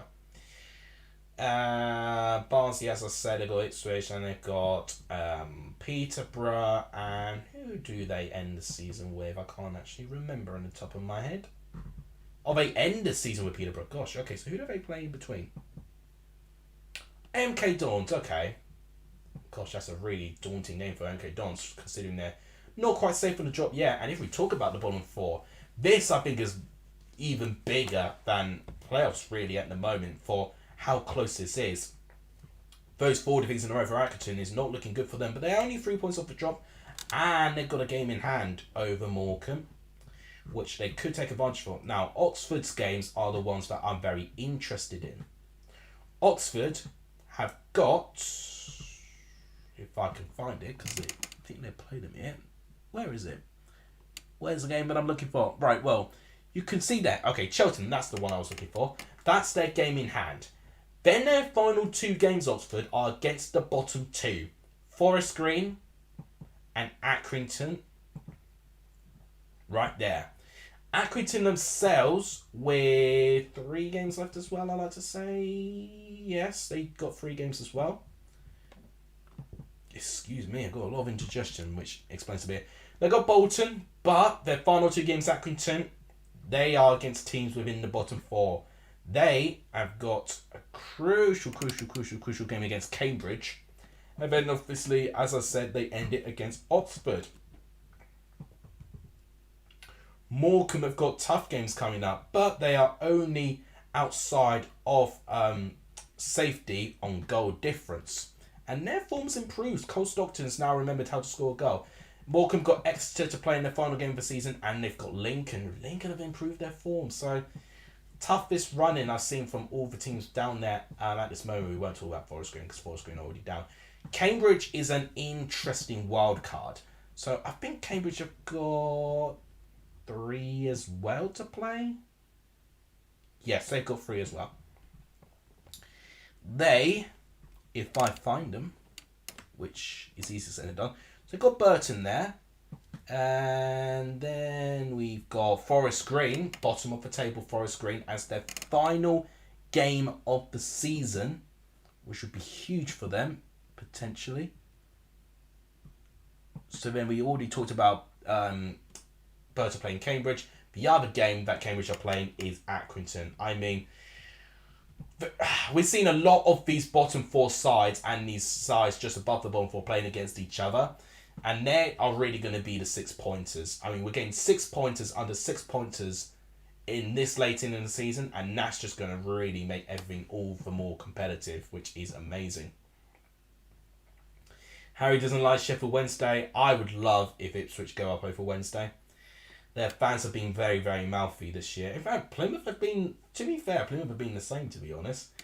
I would love Ipswich to go up for the fact my work colleagues would be buzzing off this because they were so negative.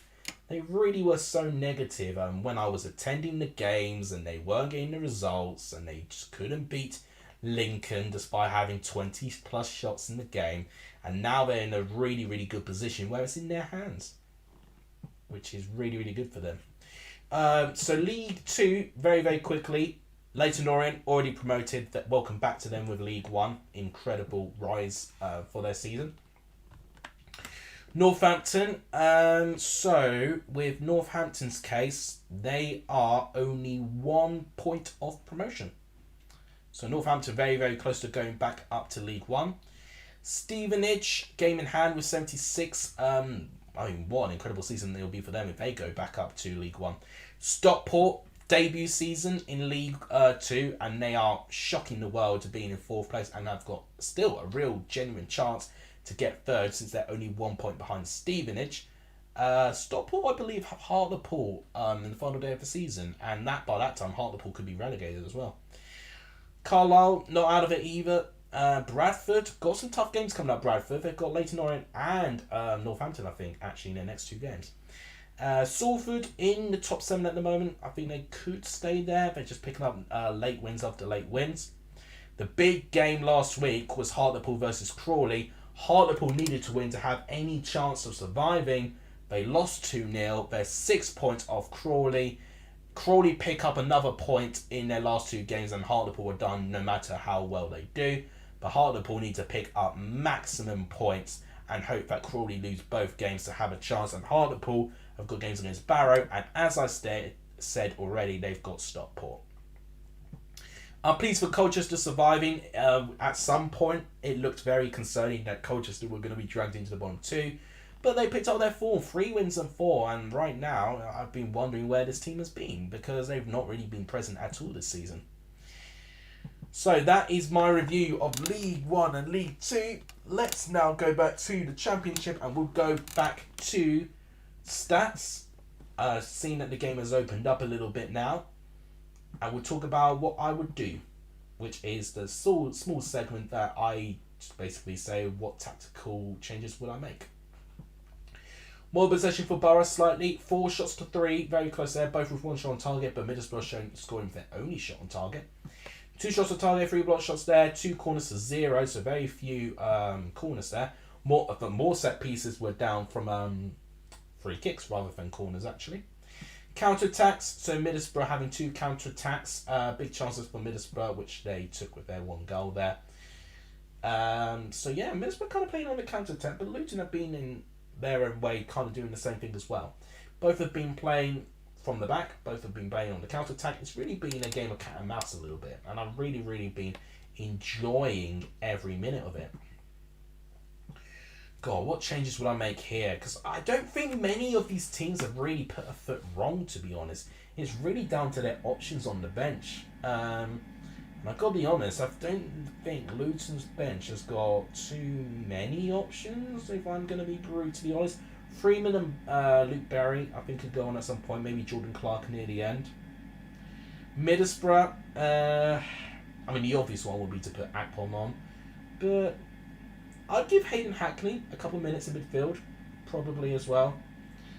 And why not? Throw Rodrigo Muniz on. He needs some minutes. And if Akpom is indeed hungover from the EFL Awards, then maybe bring him on in the last 10 minutes. So that is what I would do. Right, so 13 of you watching here apparently. If you've not smashed the like button, please hit the like button. It really does help. 30 likes, you see from the presentation, is the target. I don't actually know how well we're doing, to be honest. I've not actually monitored how we're doing in terms of likes and stuff like that.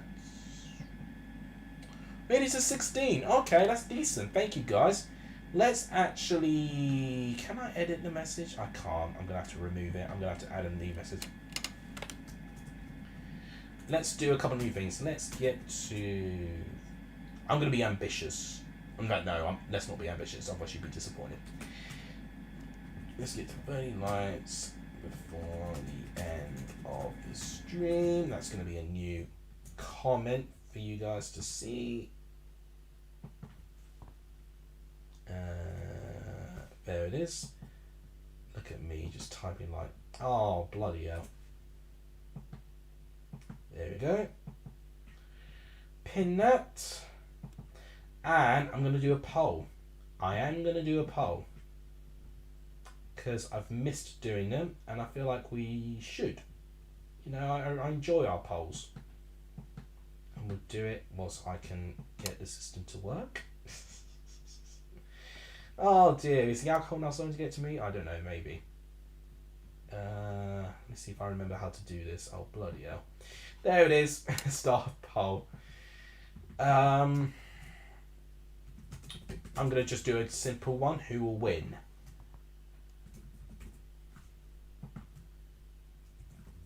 If I can spell Middlesbrough, that'd be helpful. Here you go, poll. Who will win? Luton, Middlesbrough, or neither, being a draw? Thank you for 18 likes, by the way, with 18 viewers watching.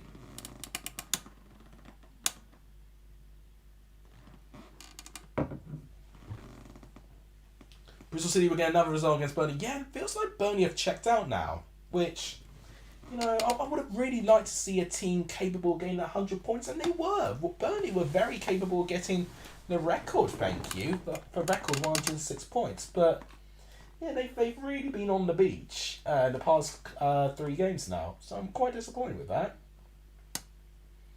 I miss when teams have been so ruthless. No, we've got to give credit to that Reading side. I got 106 points. You really got to. Now, the thing is, as it stands, Sheffield United need to win their next game to guarantee promotion. They've got, however, Sheffield United 4 games left. And they only need 1 win in their last 4. So they've got 4 chances, Sheffield United. And that is assuming that Middlesbrough are going to win all their final games. Now that is how it stands, of course. Luton pick up a result. Then it's not as straightforward for Sheffield United to get promoted in their next game. It's your birthday soon, says Jack. Happy birthday till then. Let me know when, just so we shout you out.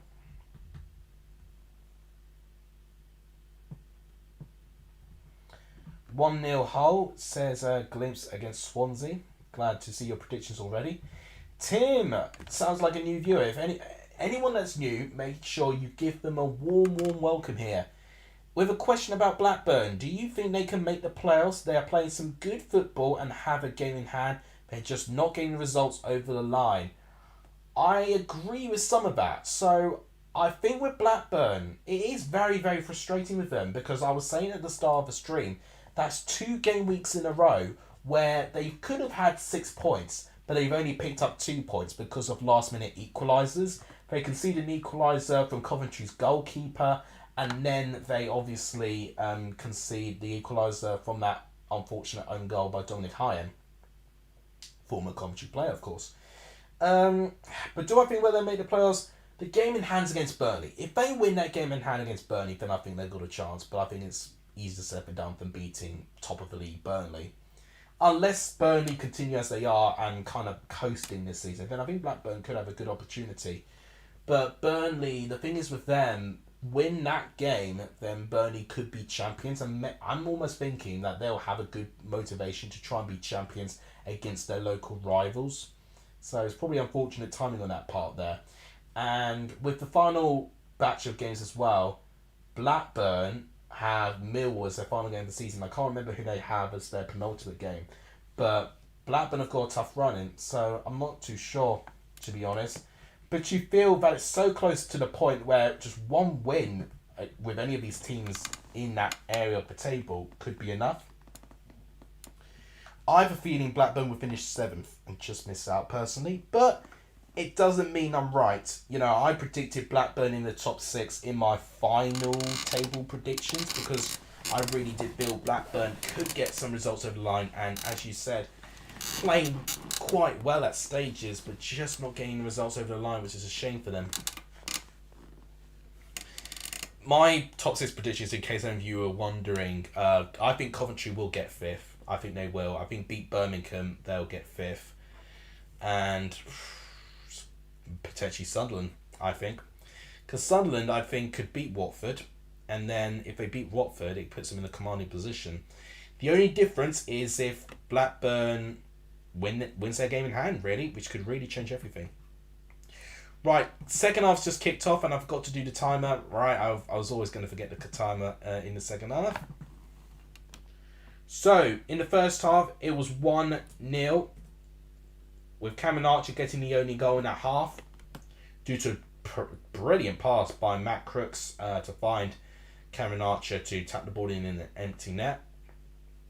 Luton have gone to some good areas, but have not particularly tested Stefan, apart from the balloon shot from Adebayo, and the cross that turned out to be a shot from a deflection from Nenningham from Adebayo. Other than that, Stefan's not had too much to do, so Luton do need to improve at creating more clear-cut chances in this sort of game. 19 of you have already voted on who you think will win this game, or whether it will be a draw. I will be looking at the results in a minute. If you guys have not voted, I encourage you to vote. It gives you a chance to contribute to our brilliant community.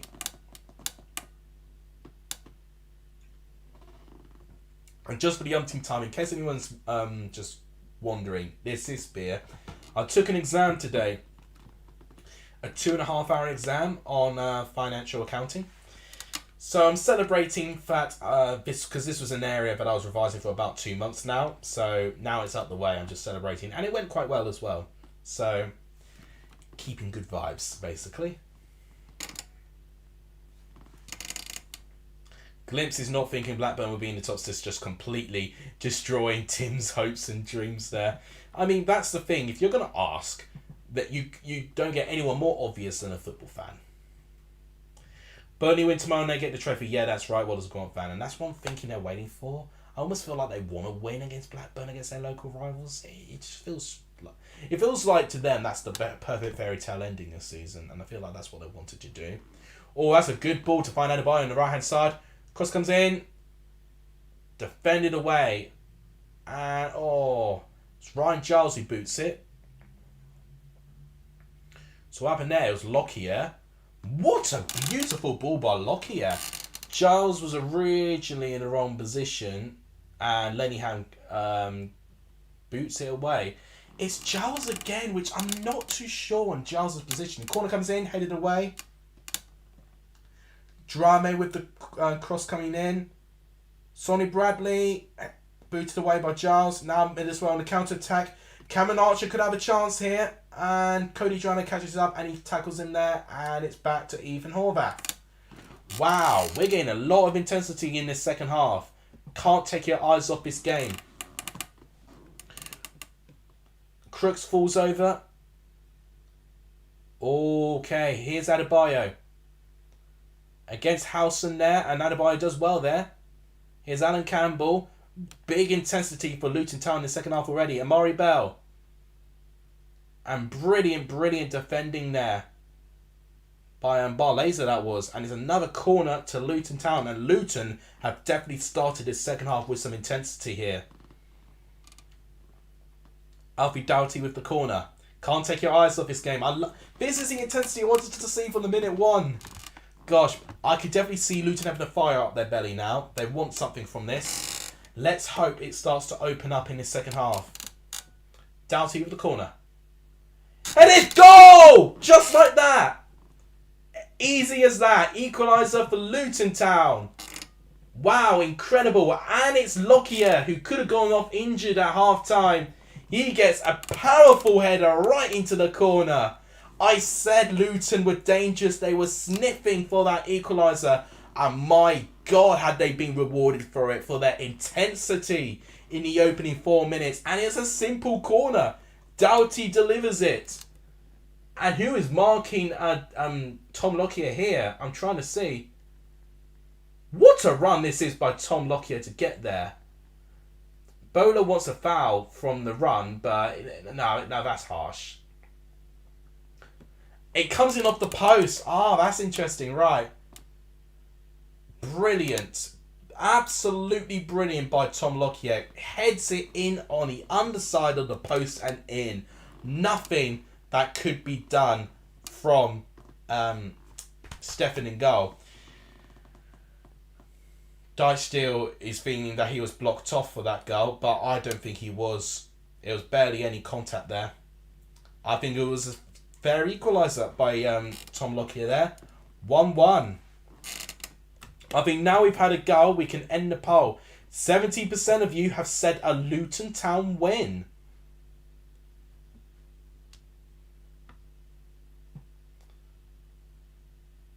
Jack is chanting Luton. Vijay, welcome to the stream. Good to see you. I didn't say hello. I'm so sorry. 69% for Luton Town. Hashtag nice. Very positive start by Luton Town here. Because they barely threatened. I've got to be honest. They had like 1 or 2 spells of threatening. But this is different. This is night and day for what I saw for Luton Town here. And right now, Middlesbrough really need to get a handle of this. Because right now, Luton look like every time they go forward they can score.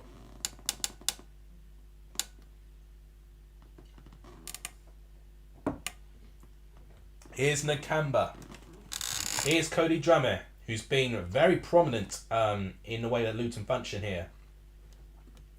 Lockyer to Sonny Bradley. Amari Bell. He's up against Matt Crooks.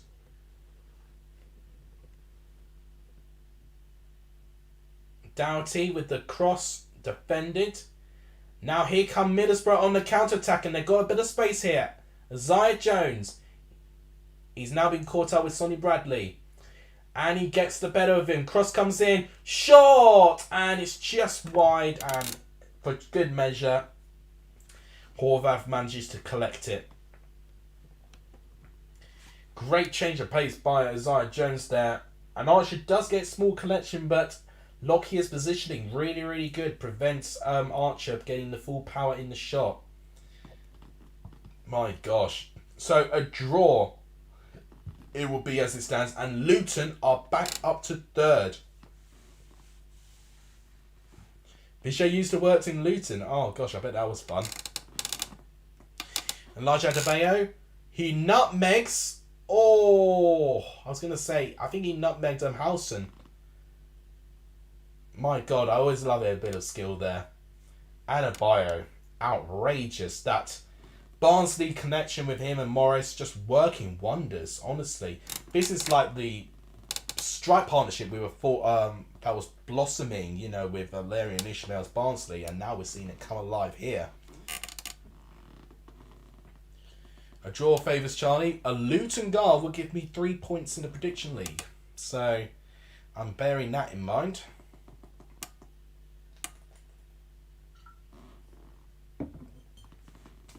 That's been a really quick second half so far. Only 8 minutes have gone in that second half. We've got up to 37 more minutes.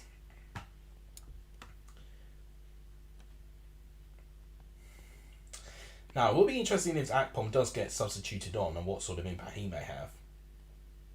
I still think hangover or not, he would be really, really good in this moment there. Here's my bell. Luton with the possession here. And when we looked at the stats, it was Middlesbrough more possession, but definitely in this second half, Luton have had much more of the ball. Are Chelsea still flying, says Vijay? Well, yes. We have guaranteed a playoff place, which is fantastic for Chelmsford. We were in contention to potentially finish second, but Dartford annoyingly won their game against St Albans, where St Albans were also in the playoffs. So I looked at this game thinking maybe if Dartford dropped points, Chelmsford could capitalise. But they didn't. Dartford won. So Dartford have secured second place. It's then interesting between Oxford and Chelmsford. So basically, the way the playoff system works in National League, North and South and stuff like that, and National League Premier as well. When you finish second and third, you get a National League semi-final place confirmed. When you finish 4th, 5th, 6th and 7th, those 4 teams are clustered together to play a quarter-final playoff. The 2 winners of those 2 games then are representing your basically 5th and 6th place in that table to play against 2nd and 3rd in the original playoff semi-finals that we're used to. Hope that... Oh! What a chance from Middlesbrough! Almost a second and instant response from Middlesbrough. Incredible. Literally out of nothing. I mean, Moet there with an incredible ball. Giles with the perfect ball. Giles again. Right place, right time. But can't direct the ball on target. What an incredible chance. Chelsea playing hashtag in 2 years. Oh gosh, I don't even know how it's going to be.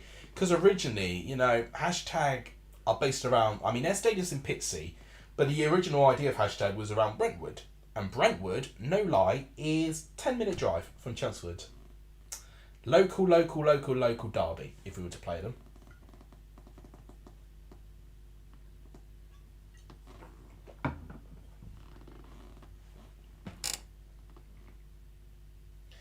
Possession and most passes don't mean anything because, like I said, everything is worth time still win something. Yeah, it's really just down to when you're given the chances. You know, can you take a moment, really? Charlie's still begging Luton to win. So yeah. So basically, 4th to 7th, sorry. 4th, 5th, 6th and 7th, you get a playoff in that game.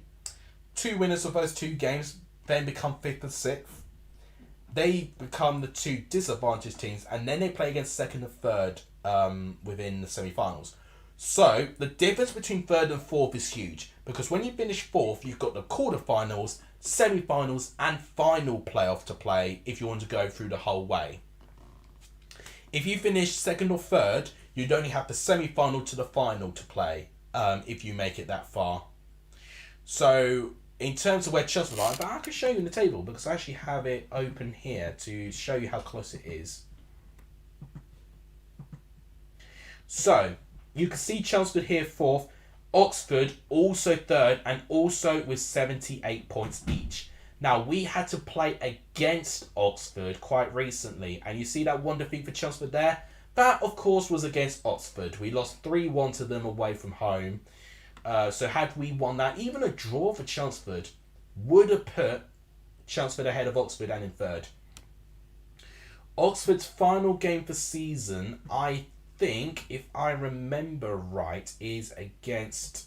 it wasn't Havant Waterloo, but that was their last one. I cannot find them. Oh, Bath, that's right. And Chelmsford are at home to Taunton. It was annoying because Oxford dropped points against Havant and Waterlooville 1-1, but Chelmsford couldn't get past Hemel Hempstead away from home. So it's really whoever gets the better of the result with Oxford against Bath and Chelmsford against Taunton will finish third. And finishing third compared to fourth is huge. Mowat in the box, well defended by Drame, and he clears it. All of a sudden, Middlesbrough now looking a little bit more confident. Big up Bath City, quite a local team to me. Well, I'll be really supporting Bath City now. Roll on Bath City. Give Chelmsford a third place finish. That would be incredible. That would be the highest place finish I've seen Chelmsford this decade, I think.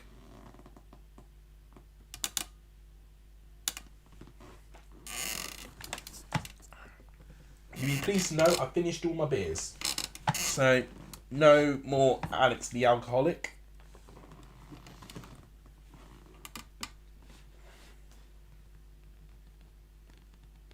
Oh, that's alright. So Charlie, if, maybe message me some point. Insta, Discord, one of those things. Just as long as you send your predictions in when you can. That'll be fine. Can't imagine Luton in the Premiership. Oh, I can. It'll be outrage. People will be like, oh, why is this team in the league? They can barely fit a local team. Why are they in the league? Basically the same treatment and crap people give Bournemouth, but worse so in this. And I just say, just embrace it. Just embrace that this new team are defying the odds and are really outperforming their expectations. And give them a bloody chance. Honestly. Hate the media sometimes. Absolutely despise it. That's why I silence most of my media in these days, because it really aggravates me a lot of the time. Bowler. Oh, Dyke Steel, sorry. Giving it to Crooks. Barlaser. Matt Crooks. With a bit of a 1-2 there. Oh, great ball. Shot. Oh, and it's blocked by Sonny Bradley. But now Middlesbrough have got a corner. Middlesbrough have not had too many corners in this game. Welcome back, Matt. Do you think Luton and Middlesbrough will be in a Championship playoff final? It's hard to say, to be honest, because momentum's everything. But they're definitely playing like two teams that already know their style of play, which is great. I really do think they'll be the two favourites if they were to be, not playing against each other in the playoffs as well. It really does depend who they play against as well. It's hard to say, but based on what I've seen, I've been quite impressed. Header comes in, headed away. Drama again with the clearance. And Cody Drama has been my biggest surprise. I've seen him a couple of times with Leeds, Cardiff, and I haven't been too inspired. But he has a very important role in this Luton team. And I'm so pleased for him that he's actually got a role that he's been able to apply very confidently and effectively as well. Not only is he defending for his life, but he's making those forward runs. He's making those 1-2 passages of play, which is creating those chances for Luton Town. I'm so pleased for him. And this Luton team, I've got to say, I think are very likeable as a whole. You've got Marvellous Lakamba, who's marvellous on the ball, no pun intended. You've got the Barnsley ex-partnership of Adebayo and Morris just functioning very, very well. And just, we were seeing a real partnership, as I said previously, blossoming when we saw Valerian Ishmael's Barnsley. And we're really seeing it being used into full effect here. Middlesbrough, of course, with some brilliant individuals. That's what I feel. I feel like Luton more of a team that they play. And Middlesbrough's a little bit more of an individualistic team that's full of moments. A big moment is what gave Middlesbrough the goal. And what gave Luton a goal was very typical Luton from a direct corner and a really powerful header by Tom Lockyer.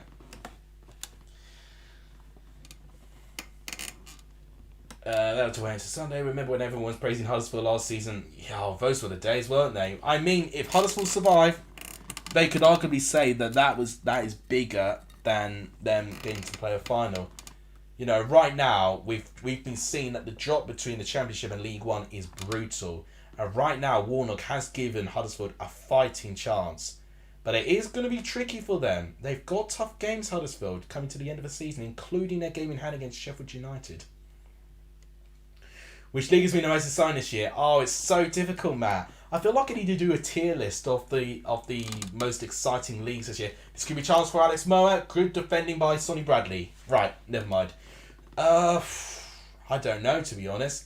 I've got to say, I've been really surprised with League One, and it's not me showing a bit of bias because I work in Ipswich for practically full-time work now, but I can just remember the contrast of emotions that my office workers had when Ipswich had their form game by game, when they had their rough patch, how low everyone fell, when they were starting to play well and pick up these great away wins with Bolton, Derby, and now Peterborough, keeping clean sheets and defying all the odds, scoring the most goals in all of the EFL, and only losing 4 games this season. There's such a feel-good factor around the office now with Ipswich, for the fact that it's in their own hands. And win against Barnsley, and they are only 1 win away, Ipswich, from getting promoted. I mean, that's easier said than done. I think Barnsley is definitely their toughest game of the season. I saw the reverse fixture at Portman Road, and it was a game Ipswich definitely should have won, 100%. I remember it with Connor Chaplin banging in a free kick top corner against his former club. But the competitiveness in that league is incredible, and I feel like maybe League One, but I've got to say, shout out to the Premier League as well, because I feel like the Premier League, especially recently, has started to get more competitive spirit within the the relegation battle. And that's been no different this year as well. You know, I feel like we've got a little bit of a gap forming now. I think West Ham, Wolves, and even Bournemouth, dare I say, are now getting enough of the pond. This could be a chance for Carlton Morris. But his last touch lets him down. He gets past the goalkeeper, wanting a penalty. And he points to the spot. Penalty, Luton Town. This could be a big moment within this race for third. I think Darren Bond, the referee, has just pointed to the spot there. It was a 50-50 between Stefan and Morris. I thought Morris lost it with his touch. Oh, it's a blatant dive. I'm sorry. Stefan doesn't even touch Morris. But a penalty has been given. Yeah, no contact from Stefan on Morris. It's a theatrical dive, but it works. It wins Luton Town a penalty. And this is a huge, huge moment. There was a tiny bit of hesitation from the referee, but he eventually points to the spot. Oh my word. Huge moment here. And controversial to say the least too. But what a comeback this will be for Luton Town. 1-0 down at half time. They are looking like that they are going to take the lead if they can score from the spot. And that's easier said than done. And I actually need to double check the referee, because now I'm not too sure it is Darren Bond. I just say it's Darren Bond based on the fact he's got grey hair. Who is the referee? Graham Scott is the referee, not Darren Bond. Right, Carlton Morris, the one that won the penalty against Zach Stefan again. And it's a penalty sending Stefan the wrong way. 2-1 Luton Town.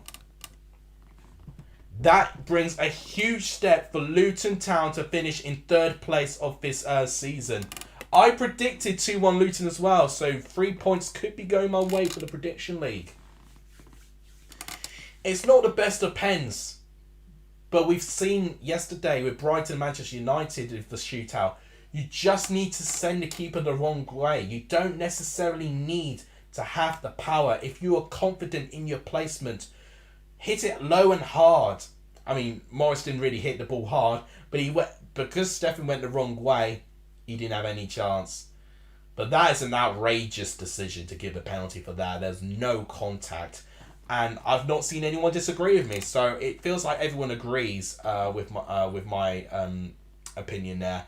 There's been no contact. So it's outrageous that was given. But we've seen it all too many times. The officiating is atrocious, to say the least.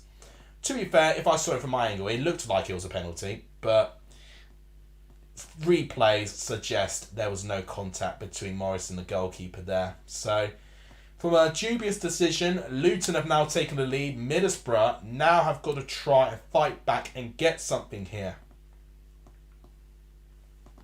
Sickening blow to Boris, says Vijay. Indeed. Middlesbrough were briefly third place, but right now this really cements Middlesbrough being fourth place, because Middlesbrough will be on 74. Coventry cannot catch up with Middlesbrough, and the maximum Middlesbrough can get is 80, and Luton are currently on 78. So really, what we're really seeing now, we're now starting to see the top four being shaped with this game here. Because Middlesbrough win, we get first, second being Burnley and Sheffield United, but Middlesbrough third and Luton fourth. But now with Luton winning and the fact they already had a lead over Middlesbrough getting into this game, the fact that that's going to be increased even more now, we're seeing a 4-point gap between Luton and Middlesbrough. So it's looking like Luton will finish third if this result stays. And Middlesbrough cannot finish below fifth. It's actually statistically impossible for Coventry to overtake them with only 2 games left. Zaya Jones for Middlesbrough. Can they get a late fight back? Squares the ball and Horvath collects, and he will take a sweet time with it now. We've got some good divers at Watford 2, to be fair to Luton. I'm surprised I've still not seen one person yet defend Morris, really. It feels like everyone has agreed that it shouldn't be a pen, but a lot of the time people don't even care themselves because it's benefited them with their prediction league. It's benefited me, to be fair, but I've got to be honest. You know, there's no... I mean, I'm not going to say no bias per se, but, you know, I will address both sides of the argument. Now, my question is, can Luton get another? Because I just remembered Luton fell behind to Blackpool, didn't they, at the first half? And then they needed their second half to completely blow Blackpool away. So it does feel like Luton start off slow, but then Luton start playing well as longer the game goes on. And we're really seeing the same thing here.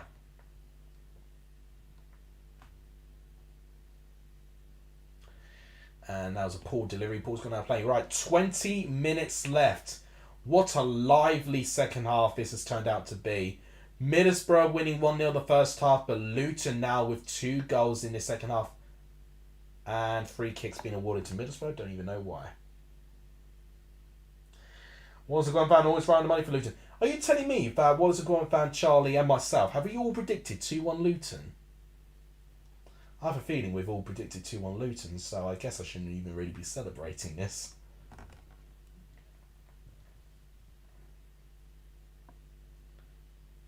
Chuba Akpom sitting there on the bench. Potentially that plan to keep Akpom on the bench has now backfired. Oh, Charlie said 2-0 Borough. Ooh. Oh dear. It's not going to matter to me. I'm not going to catch Charlie. But you can, Wallace and Gordon fan. You definitely can. Jack also predicted 2-1. Oh dear. Sucks to be Charlie, unfortunately. Middlesbrough on the ball now. Housen. Oh, Lenningham, sorry. Now to Housen. Ooh, Kamani playing that midfield there. Interesting ball to find Ryan Giles. And it's a corner.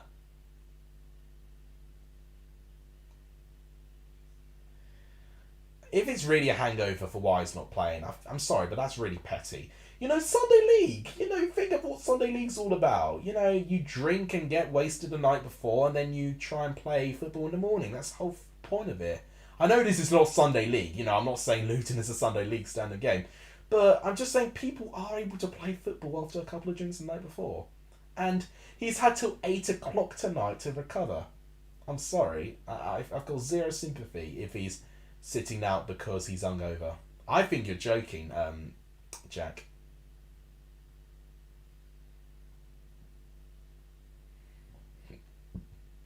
Charlie is definitely throwing the expletives now. I think that Pon's now starting to get some training in, so I think he will come on at some point.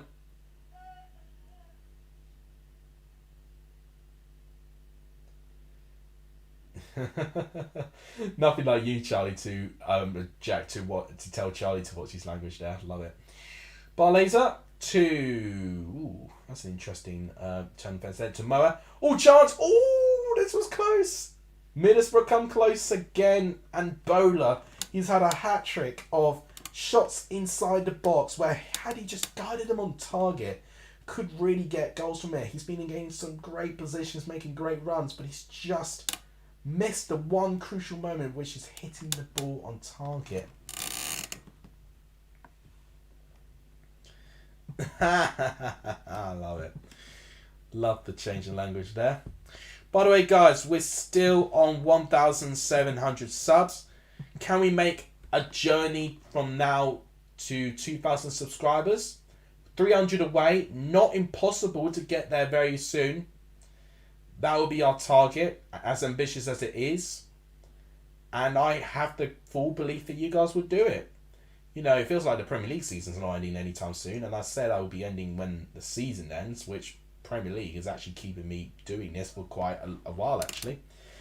So guys, please keep going. If you've not hit the subscribe button, please do so. It really, really helps the growth of this channel when you do so. It really, really does. And I do appreciate when all of you do it. Have we hit 30? We've hit 30 likes. Thank you, guys. I appreciate it. We've hit 30 likes. So we've hit our target. So I'm really impressed with you guys. Thank you so much.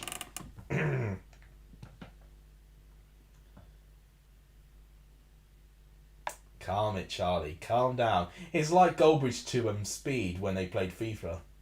Calm down. Deep breaths. We're hitting the 74th minute now. 16 minutes till stoppage time. I think we're going to get around 3 minutes. Around the same as the first half at the moment. I've been having trouble getting the numbers on the board. Oh, yep, now they got it sorted. It's worked now. Carlton Morris, the second goal scorer, is coming off. You can say he was disgraceful to win the penalty the way that he did. Well, okay. Contact-wise, I don't think it's enough, but actually they looked at it in another angle, and the knee starts to wrap around the foot, but he definitely throws himself down. Morris and Panzu off.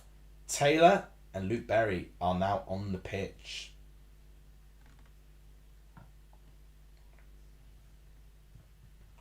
Charlie's not pleased with Zach Steffen. To be fair, by the standard of the penalties, I don't even think Sanchez or De Gea would have saved it. Did you see that they just were not good in the penalties as well? And that's another thing as well. Manchester United actually winning a penalty shootout for will never see the day. It was like the same old routine. They can't get goalkeepers that save penalties, Manchester United. And they have to rely on one Sky net, and that's exactly what Solly Marsh did. Yeah, not great refereeing now. That's one thing I would agree with you, Charlie, with that. Lockyer managing to win the loose ball there. Oh, that's a great ball to find Berry. That's a gorgeous ball.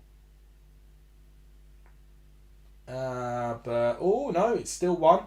Cross comes in and Steffen catches it. Oh, bit of fighting going on between Luke Berry and Zach Steffen. Can't be losing this head in this time of the game. Barlaser wins a free kick to Middlesbrough.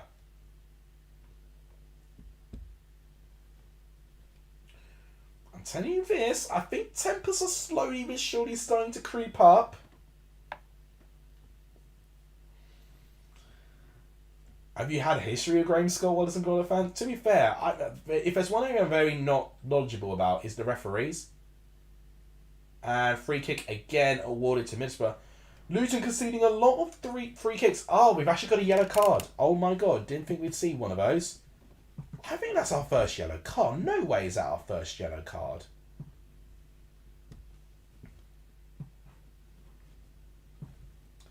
He averages 3 yellow cards a game, apparently, Graham Scott.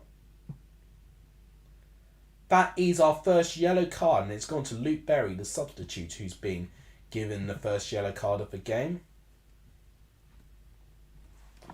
All the rest are shocking. Yeah, there's no difference there. Right, Archer's off, and as I said, Rodrigo Muniz is actually going on. I said, screw it, give him some minutes. And he is actually going to get some minutes. 13 minutes in stoppage time of it. gosh, it's been such a fun stream, guys. If you've not hit the like button, please do so. It really does help the growth of this channel. Please do hit the subscribe button too. All these things really do help. Let's see this free kick being delivered by Borough in the right-hand side. Mowick delivering it. Header. Oh, this could be... Oh, my God, there was so much space there, but they didn't get enough of a connection.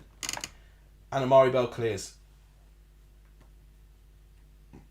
I'm telling you this. Middlesbrough getting some moments. It was actually Ryan Charles for the free kick. My apologies there. It's headed away, and Howson just doesn't get enough flexibility to keep the ball in play. Nuno supporting Luton Town. Well, they're 2-1 up at the moment with 12 minutes and stoppage time left.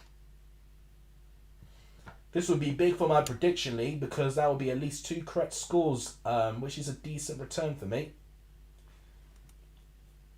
Charlie is upset because it means Watchalong fans going to close the gap on him, making the final prediction league really, really exciting, the final couple of games of the season.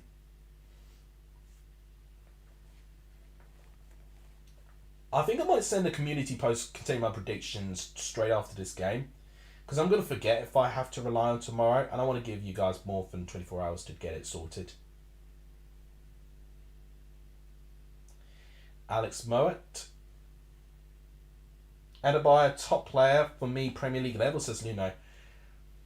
I probably wouldn't say Premier League level, but one thing I will say, I want to see him and Luton go up together, because I feel like if there's anyone that's blatantly Premier League level in the Championship, for me, it means that they could be thrown into a brand new system, brand new team, and hit the ground running. Rodrigo Muniz, and it's blocked and it's over.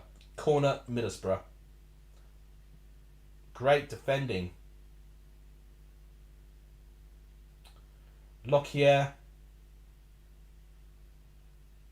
My word. No, it's Bowler, sorry. Bowler again. This time he actually hit the ball low and actually on target, but it was defended well.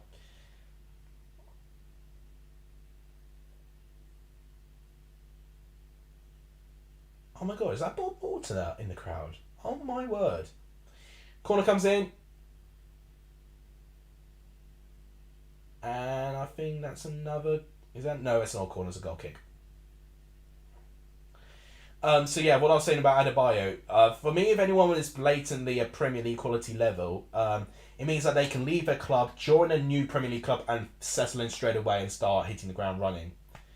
For me, I don't think Adebayo can do that, but one thing I think he can do, if he can get promoted with Luton, I think he can be comfortable and actually live to the pressure of being the main striker. So I think he'll be good for the Premier League, but I think he has to do it with Luton, in my opinion, at the moment. 10 more minutes until you reclaim count. Oh, it must mean that Watchalong fan overtakes Charlie in the league in general.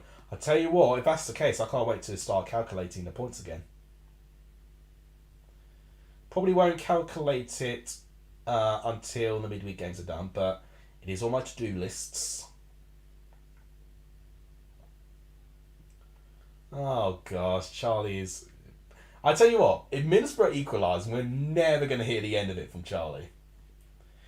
We've got 9 minutes of stoppage time for that to happen, so it's not game over for Charlie yet. But yeah, he's not happy. He must have seen the penalty decision as well and how blatantly simulated it was. But Morris and Luton Town won't complain. This will bring a 4-point gap to their close rivals Middlesbrough with 2 games left, almost confirming them to finish in 3rd place in the table. I've got a sneeze coming just to warn you.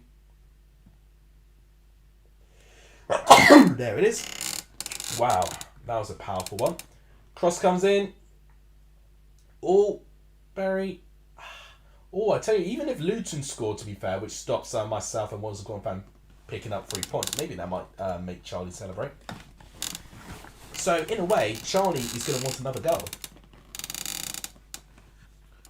Oh, no, it's not Corona. I promise. If I was drinking Corona, probably. But I was not, actually. That was not the beer I was drinking today.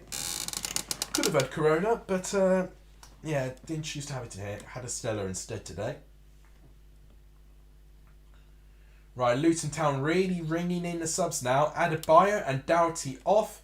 Luke Freeman and Johnson have now entered onto the pitch. Luton have now made 4 substitutions.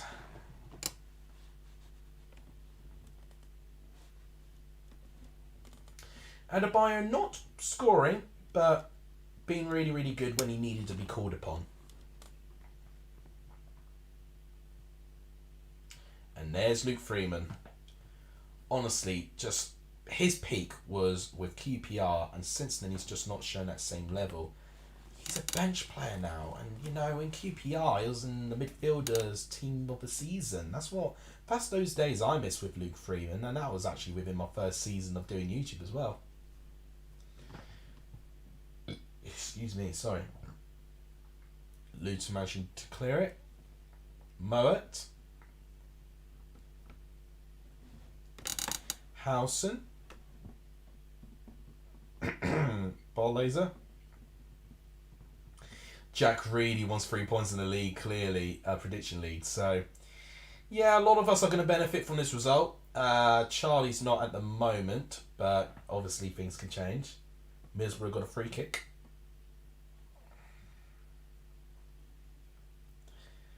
Yeah, Alex Scott's the best Scott around, isn't he?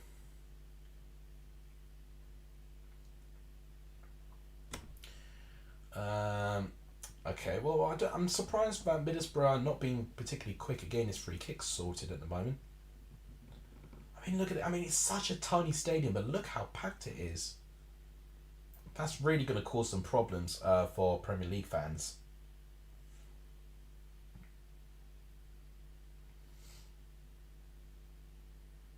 Right. It's Mark Bowler.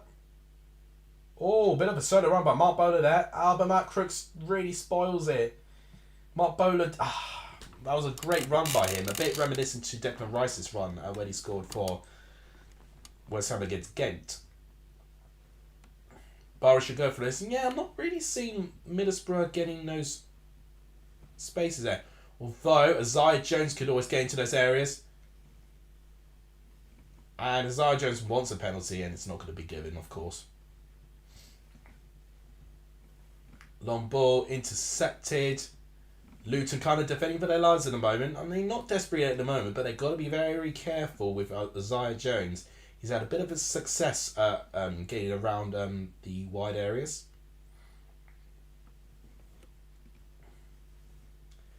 Right. Dyche now. Yeah. It was outside the box, Charlie, anyway. Alex Moat. Final ball, good to see you. Welcome to the stream. Final 5 minutes and stoppage time left to play. I'm just stating facts, Charlie. Isaiah Jones. And cross, deflected, goal kick. 86 minutes. 4 minutes left and stoppage time left. I'm not going to really be celebrating with the prediction league, to be honest. Oh, it's a corner. I beg your pardon. It's actually a corner. You know, because I think the gap's too big for me, but obviously the story of the prediction league is what's a Grant fan, isn't it? Long corner coming in, and it's headed away. Brilliantly defended. Moet. Oh, that's a gorgeous ball, but it finds no one. It's a goal kick, and they'll take your time. Thank you, Jack. Thank you, Jack. Respect for you defending old Alex here. I would say I've got thick skin, but not particularly all the time.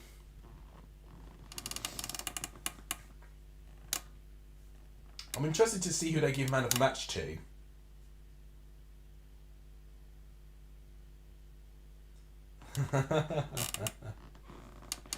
Oh, Charlie, you'll be better by tomorrow. You just need to sleep on it tonight. And once again, I think we're going to have at least 5 minutes. I think.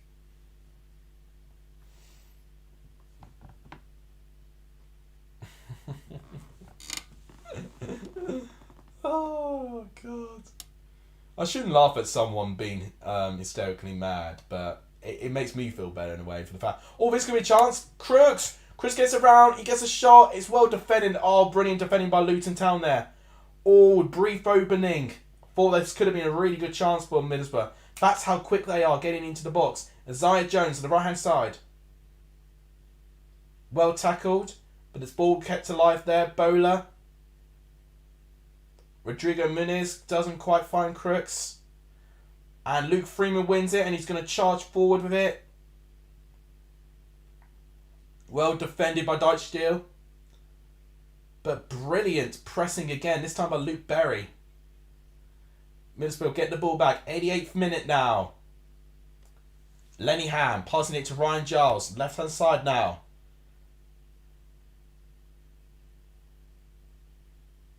Is Crooks well defended. Luke Berry's had a big impact going onto the pitch. He's been well involved in it. Hey, give some pregnant women some respect, Charlie. Cross comes in. Oh, that's actually a really good ball. Can he keep it on? He cannot keep it on.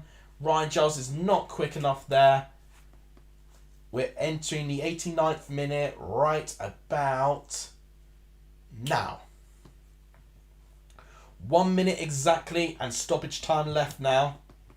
We've not got a lot of time left.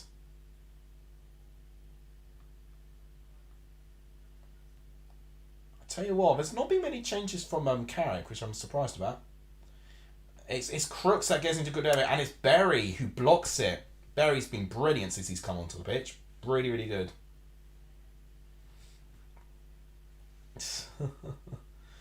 Right, well, it's taking 30 seconds to take a goal kick, so I'm having a feeling we are going to get some stoppage time accumulated there. Vijay says send the keeper up. They might have to at this point. Middlesbrough on, well, not only on the attack, but they're on the ball. Jones gets a touch and he lets it go out for a throw-in. 10 seconds till stoppage time. God, Charlie's not going to react to that very well. 5 seconds till stoppage time. 90th minute now. I think we're going to get 4 minutes. Mystic Meg last. Oh, 5. Oh, I said 5 minutes originally. Why didn't I stick with it? So, yeah, 5 minutes of added time. I correctly predicted the amount of minutes for the first half. 1 minute off for the second.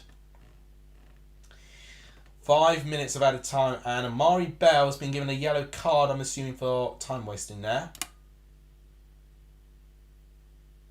Yeah, time wasting for Amari Bell. So, second yellow card in the game, and both of them gone to Luton players. Mark Bowler. Charles. That's an interesting ball, but Jones in an offside position.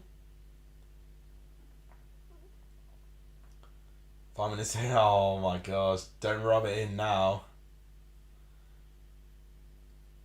Yeah, way offside as well. Jones just mistiming his run there. He'll be taking the advantage with the final 2 game weeks. Huge. Right, well, Ethan Horvath taking his sweet time in that goal kick. I think Luton have got another sub as well that they could use to let the time go down.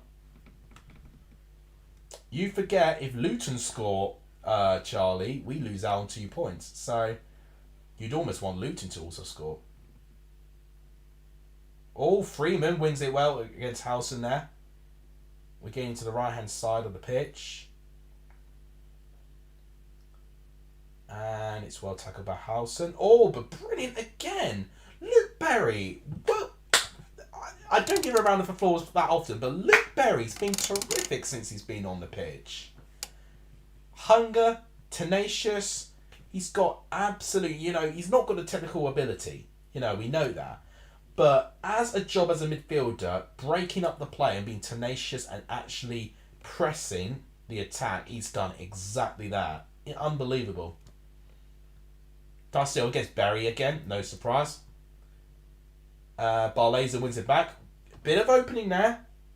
Middlesbrough could exploit that. Ryan Giles. Up against... Oh, that's a good cross. Oh, it's only lead away by Bradley's not cleared. Jones doesn't get enough of a touch on it. Muniz wants a free kick, not being given. Nakamba wins it back. Booted away by Bradley. Now it's back into the centre half, and now it's back to Stefan's feet. Oh my word. We're going to see a grandstand finish here, I think. Alex Mowat. Dyche now. Matt Crooks. Alex Mowat. 3 minutes of the 5 minutes have taken place, by the way. Smash that like button, please, if you've not done so. It really does help. I really enjoyed the stream today, and it's been a great change of pace for what I've been doing for the past couple of months or so.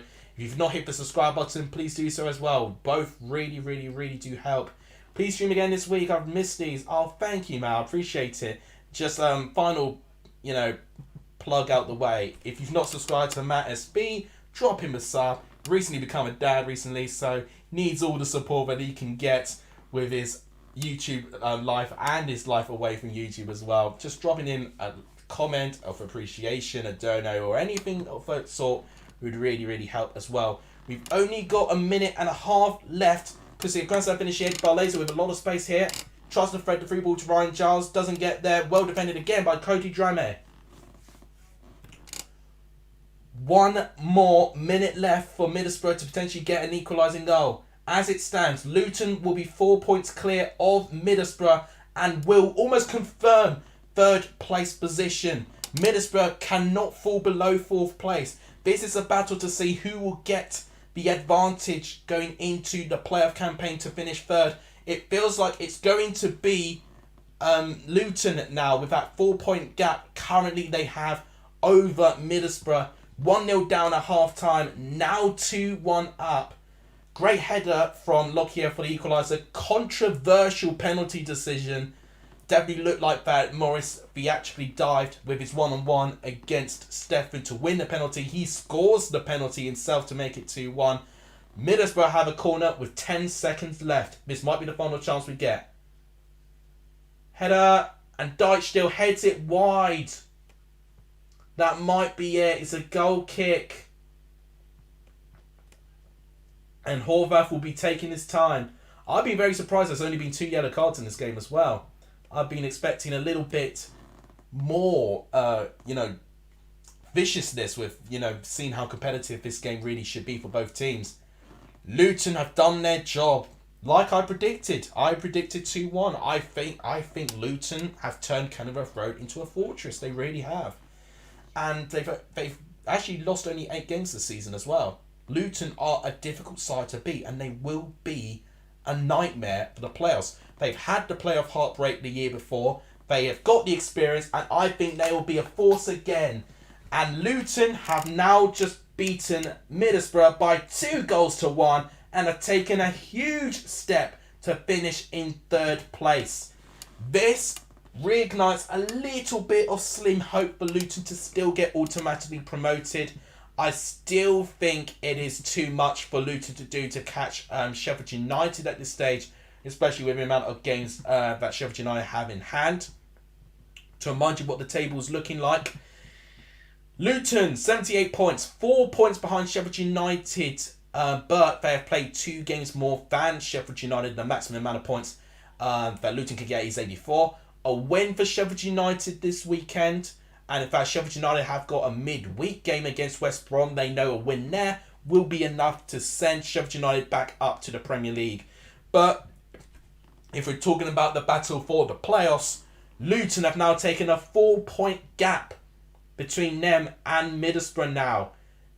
Middlesbrough can only get 80 points as a maximum.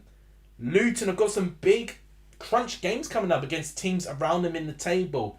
But they've taken a huge step, and right now they are looking like a team that will be a nightmare to play up against. It's another away defeat for Middlesbrough. I predicted a defeat for Middlesbrough since I'm not being too convinced of their away form. As you can see, winless in their last 3 away games, you can see there. And conceding many goals. 2 against Luton, 2 against Bristol City here. And this one, they conceded 4 against Huddersfield.